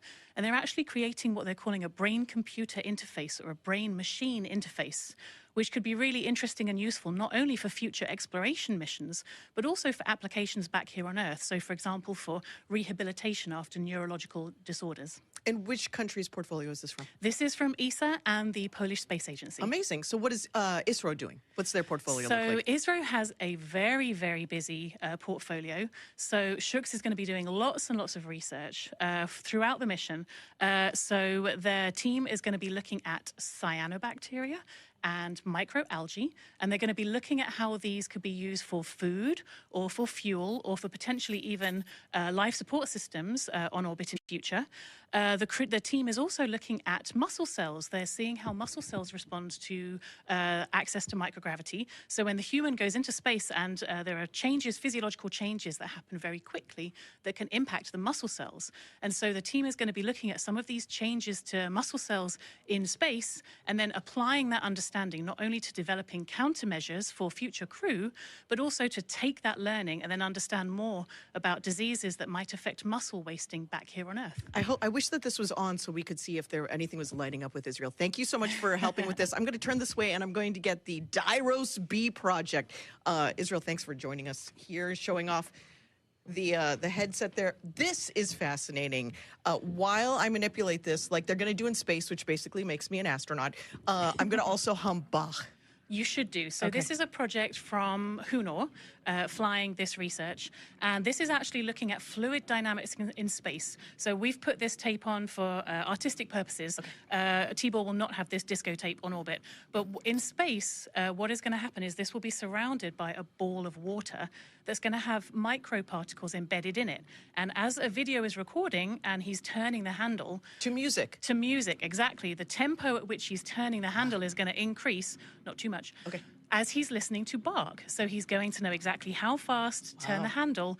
And so the insight from research like this is going to help us understand some of the fluid dynamics around large bodies such as Saturn in our own solar system. So it's not just for fun. It's We're not gonna just learn for fun. things. It's all very important.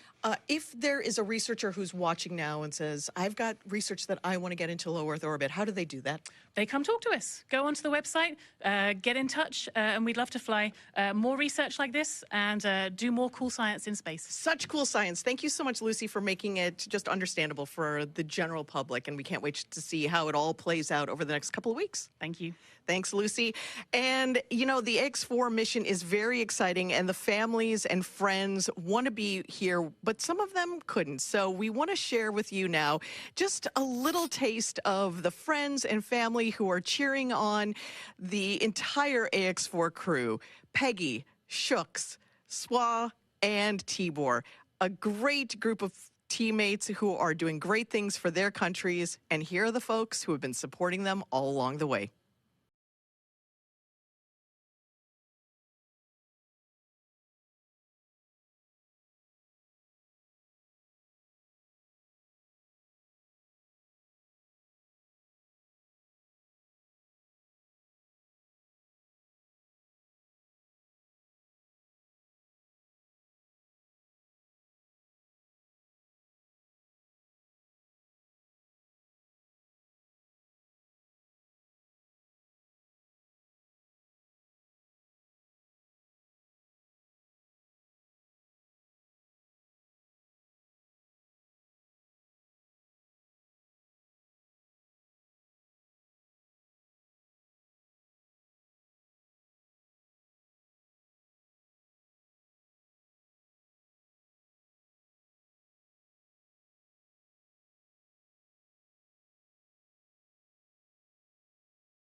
To look out of the window.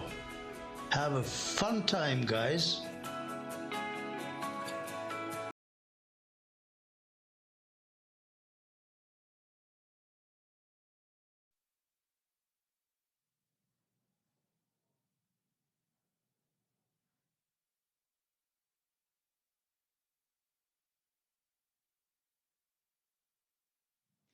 Sonia, thank you so much. What great commentary from Lucy and all of those portfolios coming together. We're excited to see this team get to work on station.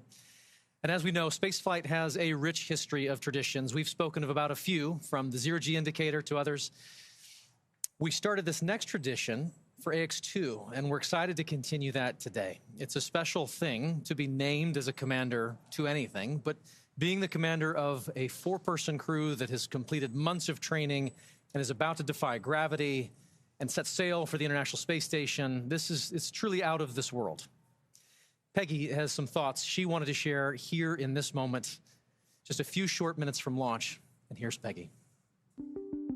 As commander of the AX4 mission, I want to thank everyone who has contributed to our journey. This mission to the International Space Station would not have been possible without the hard work of so many incredible teams. First, I want to extend my heartfelt gratitude to the teams at Axiom Space. Their talent and dedication shines through every unexpected challenge, the countless hours of work, and every task at hand to ensure the safety of the crew. The team's determination and commitment to achieving the highest standards inspires me every day and reminds me why I joined the Axiom Space family. To our partners at NASA, your expertise and support have been invaluable, ensuring that we are fully prepared to live and work aboard the space station. The comprehensive training programs provided by NASA have given us the skills needed to thrive in the unique environment of space. Thank you to SpaceX for providing the cutting-edge technology and reliable transportation to take us to space and bring us back home safely. The hands-on and in-depth training have ensured that we understand the Dragon systems thoroughly and confidently. We also owe a great debt of gratitude to our international partners. Your collaboration and contributions have been essential in our training to ensure mission success. Lastly, to all the other teams involved, from engineers to scientists and everyone behind the scenes, your hard work and dedication have not gone unnoticed. You're the unsung heroes of this mission, and we are deeply grateful for your support. Thank you all for your tireless efforts and for believing in the AX4 mission. Together, we're realizing the return for 3 nations and paving the way for a bright future in low Earth orbit. Thank you.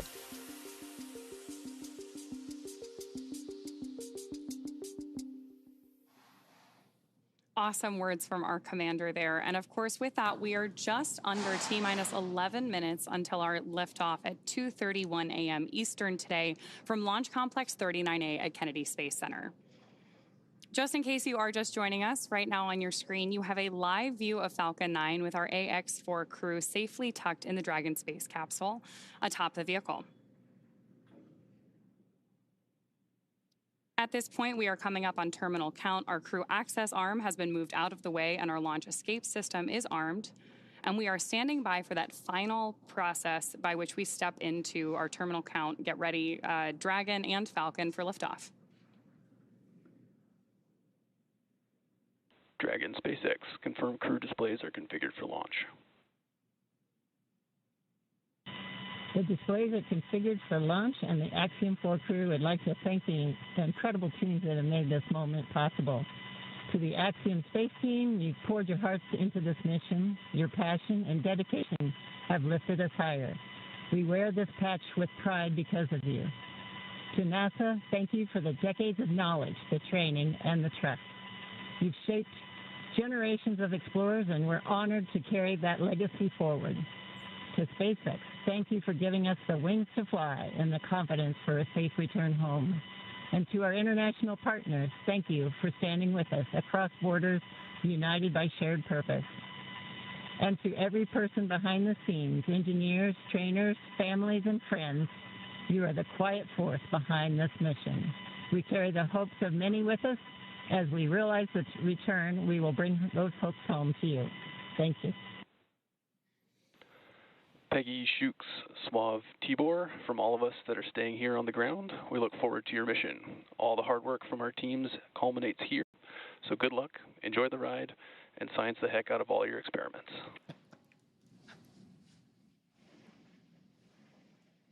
Wilco. And a Wilco from Peggy Whitson. We're coming up on the T-minus 8-minute mark. Next major event that'll be occurring on the Falcon 9 is the engine chill event. That happens at T-minus 7 minutes. We open the pre-valves, feeding both the RP-1 kerosene fuel as well as the liquid oxygen. And that'll go to the Merlin 1D engines. The liquid oxygen, we actually open a valve and we allow some of it to bleed off overboard out into the warm Florida air here in the early morning. And that'll begin chilling in the turbo pumps on those 9 Merlin engines to get ready for when we ignite the engines starting at T-minus 2 seconds. Also interesting to note, just several minutes ago, as we talked about early in the webcast, the International Space Station flew over Kennedy Space Center. And so that means the orbit planes are lined up. We're ready to go in just 7.5 minutes from now.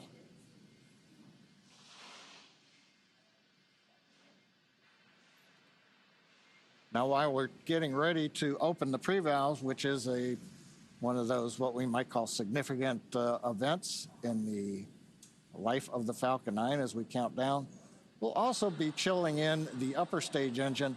We'll hear that call out also in flight when we do some additional chill in at about 1 minute and 52 seconds. Engine chill has started. There's that engine chill announcement from Mission Control, right on schedule. So now we just got about 50 seconds left as we continue to load RP1 onto the first stage. Falcon 9 is powered by liquid oxygen and RP1, which stands for Rocket Propellant 1, which is a highly refined type of kerosene.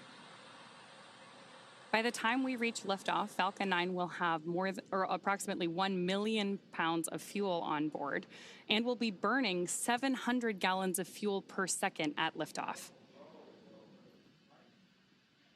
Stage 1, RP1 load complete. There's confirmation there from Mission Control that we have RP1 load complete, and you're seeing great reactions from the AX4 crew there on the right-hand side of your screen. With each one of these, you can tell that they are just as excited as we are to get them on their way to space. A lot of time rehearsing, and now we're down to the last 6 minutes. We're also seeing some of the moist air as it condenses around the cold tanks. You can see that just at the top, Dragon above the second stage. Next major event coming up, Dragon is going to configure for terminal count, and they'll move on to internal power. Those are the batteries. We do have solar arrays, and you can see them right now as some of the mist clears. You can see the black portions of Dragon. So we've got solar arrays on part of the Dragon trunk, and then we also have batteries inboard.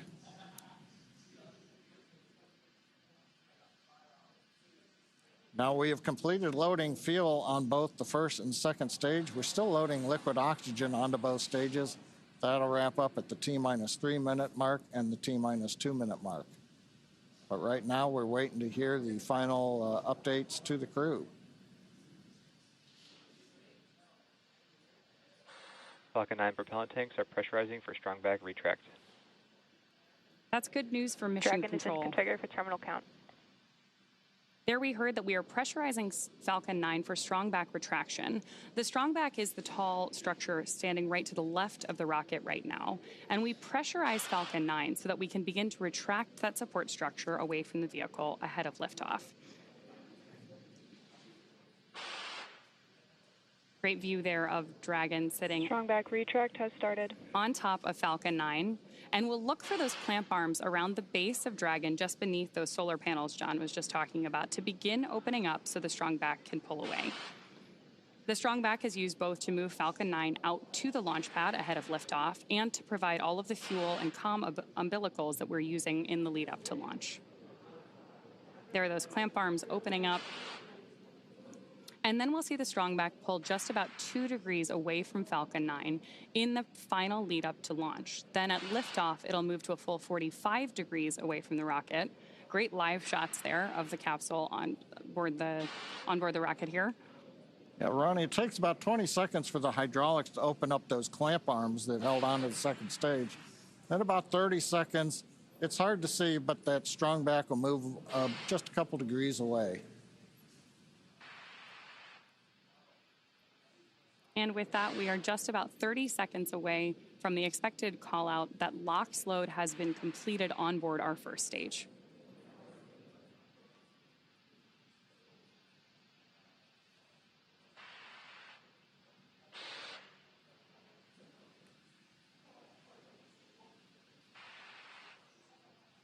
As we mentioned earlier, that mist forming around the outside of Falcon 9 is totally normal.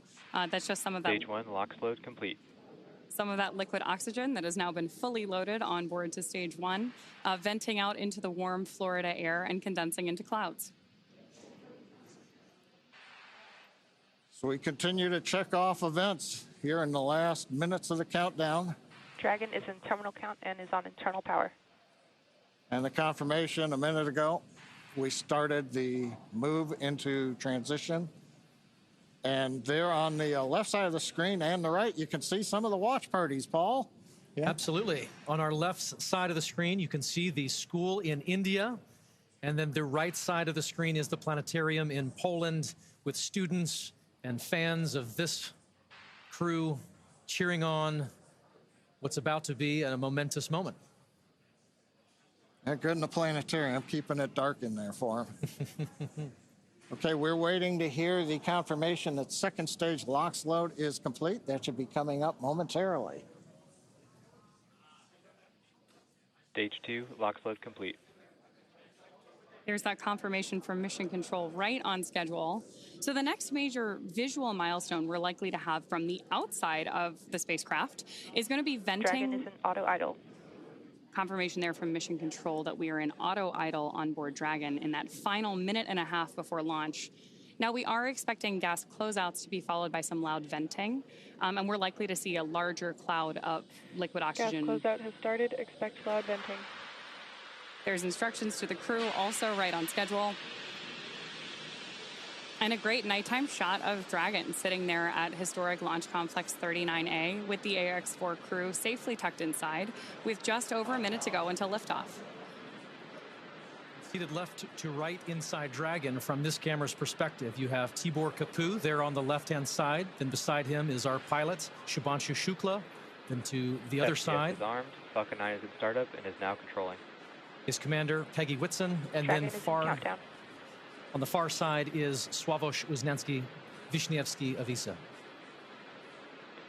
Dragon, SpaceX, go for launch. AX4 is go for launch. That is great news for Mission Control and from our crew on board Dragon. With that, we are just at T-minus 30 seconds to lift off of AX4. Let's go AX4. 15 seconds. T-minus 10, 9, 8, 7, 6, 5, 4, 3, 2, 1.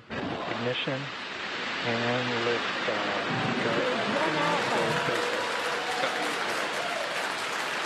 For three nations, a new chapter in space takes flight.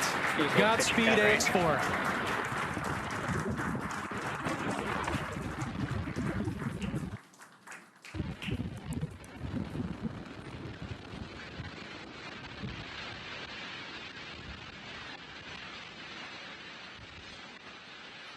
T plus 30 seconds into flight with the Axiom 4 crew on board Dragon, headed to the International Space Station.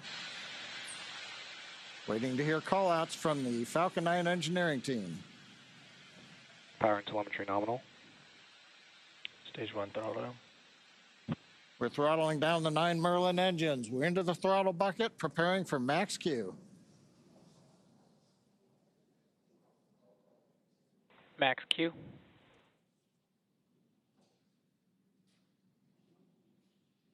Vehicle is supersonic. We should begin throttling the Merlin engines back up now. Stage 1 throttle up.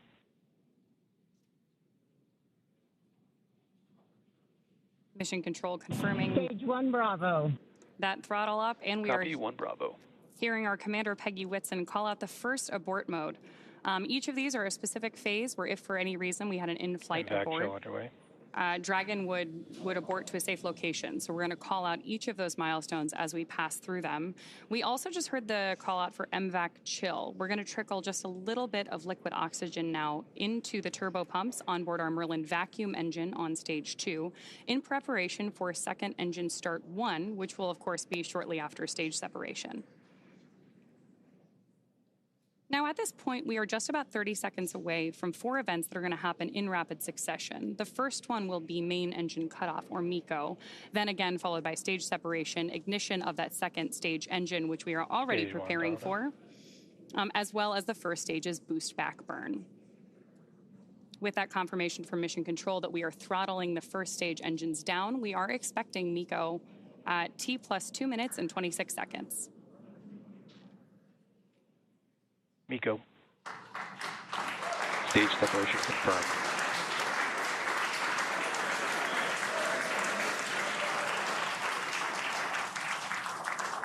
Stage 1 boost back startup and back ignition. There we had confirmation of all 4 of those events. Incredible views on our screen here too, as that boost back, as that first stage boosts its way back to Earth. Stage 2 Alpha. And confirmation Copy, from our 2 Alpha. commander that we have entered the 2 Alpha abort mode. Of course, we're getting lots of cheers from behind us here at Mission Control here in Hawthorne, California as well. And at this point, our AX4 crew is on their way to space. The view you have on your screen right now is our MVAC engine burning for that second engine first burn. We're expecting that SECO here, second engine cutoff, which will likely be called out over the nets as SECO in just a couple of minutes.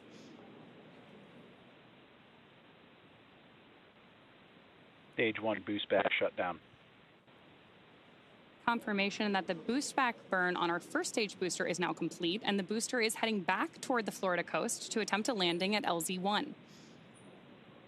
At this point, stage 1 is actually still coasting to apogee. We're about to deploy those grid fins so that we can steer the vehicle as it enters the Earth's atmosphere. Dragon, SpaceX, nominal trajectory.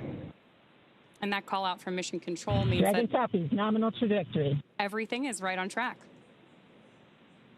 T+4 minutes, everything continuing to go well, and we've got our first view of the crew. They're inside Dragon, second stage continuing to fire. Right now, second stage, just a little bit more than 1 G. There's so much propellant that even with a 220,000-pound thrust engine, it takes a while before the G loads start to build up during the second stage flight. Meanwhile, first stage continuing to coast up to apogee, and that actually now, as you can see on the bottom left of your monitors, we have begun coming back down. It takes a couple minutes to go up, a couple minutes to come back down. That first stage heading back to landing zone 1 at Cape Canaveral. Dragon, SpaceX, nominal trajectory. Words we love to hear. Dragon copies, nominal trajectory. Peggy Whitson echoing back the call up from the ground. Now our next major event coming up will be in about 1 minute and 10 seconds. That's going to be the entry burn. That's where we're going to light a single center engine on the first stage. That's going to slow us down in preparation for entering the Earth's atmosphere again. We'll then have a landing burn about 1 minute later at T+7 minutes and 19 seconds. Now for that one, we actually light 3 engines again. Then quickly we'll, once we've kind of jammed the brakes on, then we'll turn off 2 of the engines. We'll be down to just a single engine. Getting good views of the MVAC-D engine. There are a couple of cameras on the back of the second stage that give these views. And of course, the view inside the Dragon spacecraft showing the crew. Dragon, SpaceX, nominal trajectory. Continuing the call-outs right on time. Dragon copies, nominal trajectory.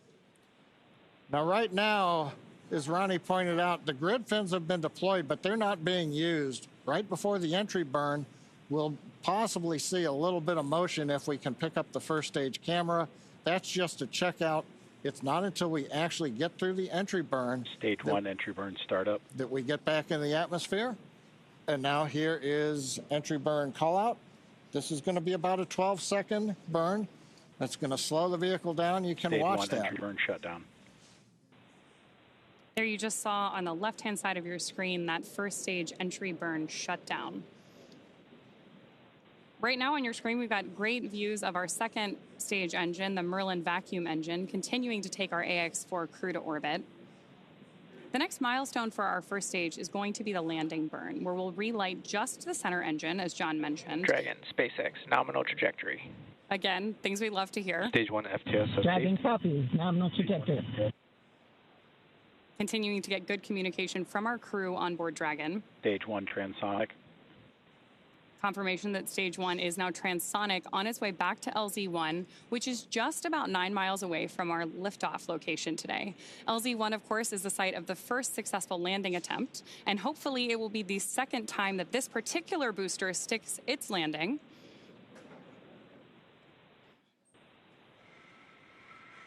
Seeing those actuating of the grid fins that John mentioned. Stage 1 landing leg deploy. Stage 2 FTSS saved. Stage 1 landing confirmed. That was a picture-perfect landing. That was great. Absolutely stunning.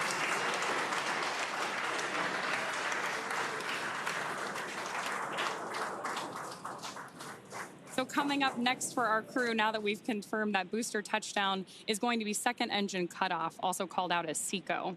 Then the second stage will coast for a few minutes until Dragon is commanded to separate from the second stage. There's our AX4 crew awaiting that SECO call out here. Stage 2 is in terminal guidance.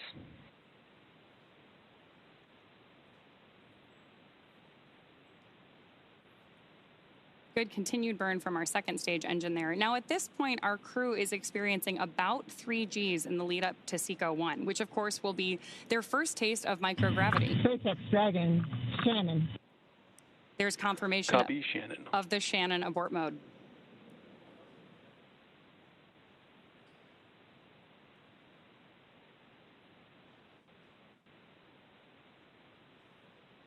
MVAC shutdown.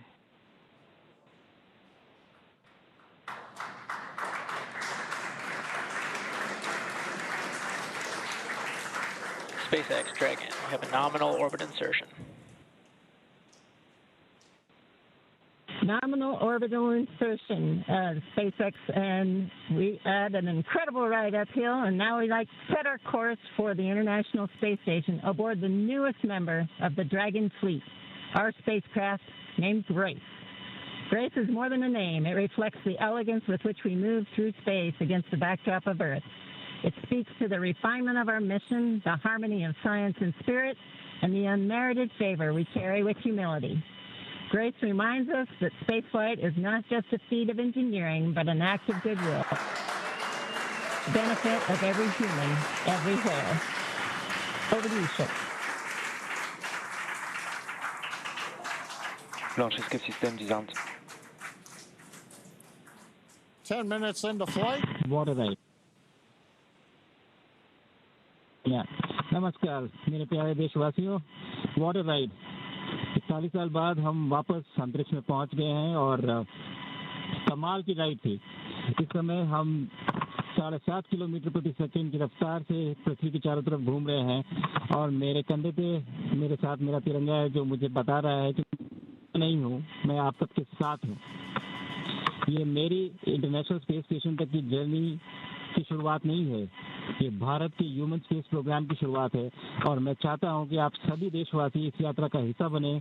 आपका भी सीना गर्व से चौड़ा होना चाहिए, आप भी उतना ही एक्साइटमेंट दिखाइए।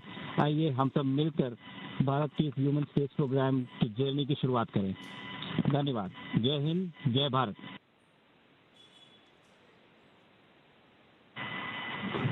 Thank you, Chuck. Drogie Polki i Polacy, dziś robimy ogromny krok w stronę przyszłości technologicznej Polski. Polski opartej na nauce, wiedzy i wizji. Niech ta misja będzie początkiem epoki, w której nasza odwaga i nieustępliwość kształtują nowoczesną Polskę. Dla nas i dla przyszłych pokoleń. Kosmos zawsze jednoczył ludzi. Zabieram dziś z Ziemi cząstkę każdego z was. Waszej siły, waszej nadziei, waszego zaufania. W kosmosie nie jestem sam. Reprezentuję nas wszystkich. Z całego serca dziękuję wam za zaufanie. Kosmos dla wszystkich. Space for everyone.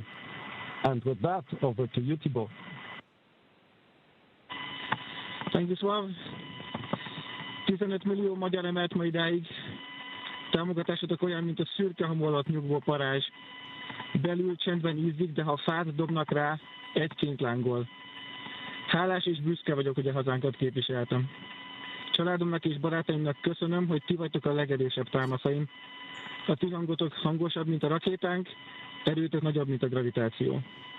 A világűr mindenkié, a Föld pedig egyetlen. Mi a bolygónk 4 különböző pontjáról indultunk, de társakként, barátokként érkeztünk ide. A mi születésünk a tiétek is. Köszönöm mindenkinek szerte a világon, akik hozzájárultak ez a gyönyörű naphoz. Egynek minden nehéz, soknak semmi sem lehetetlen. Go AX4!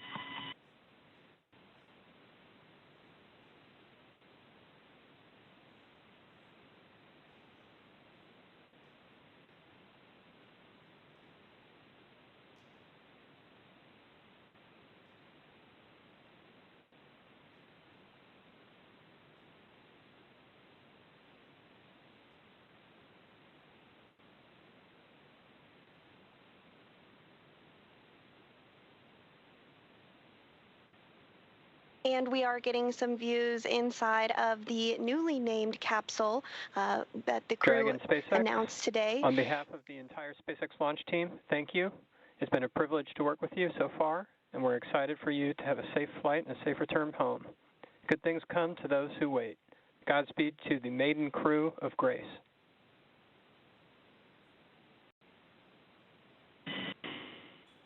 And we thank you all as well.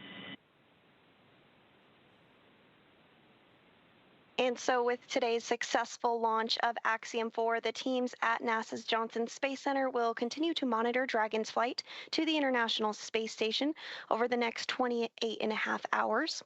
NASA's role in this journey really kicks in at a period called integrated operations, which begins during the spacecraft's approach to the space station and continues during the crew's stay aboard the orbiting laboratory, where they will conduct science, education, and commercial activities, and will conclude once the spacecraft exits the vicinity of the International Space Station.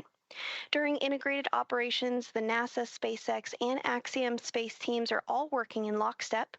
The teams here are preparing for a docking of Axiom 4 to the space station at 7 a.m. Eastern on Thursday morning, and will continue to monitor the approach until then. But for now, that will be it for us here in Mission Control Houston, but we'll be back with you at 5 a.m. Eastern for docking, hatch opening, and welcome coverage. So with that, back over to you, Hawthorne. Thanks so much, Sandra. Over the next 28.5 hours, the Dragon spacecraft Grace will execute a series of burns to gradually raise and line up the AX4 crew for docking with the International Space Station in what we refer to as the activation and rendezvous phase of flight. In just a few minutes, the crew will change out of their spacesuits to get a little bit more comfortable for flight and will enjoy their first meal aboard the spacecraft. Over the course of their flight, they will also have a rest period that will last for about 8 hours. Before they arrive at the space station, we will have 3 potential opportunities to chat briefly with the crew on orbit. While we're hopeful that one of these will work out, none of them are guaranteed, as they're dependent both on crew schedule and ground station coverage. But if we are able to support, we'll make an announcement on our social media channels no later than 15 minutes before the event start time. In the meantime, be sure to keep tabs on this mission at axiomspace.com, and you can track Dragon's flight on spacex.com/launches.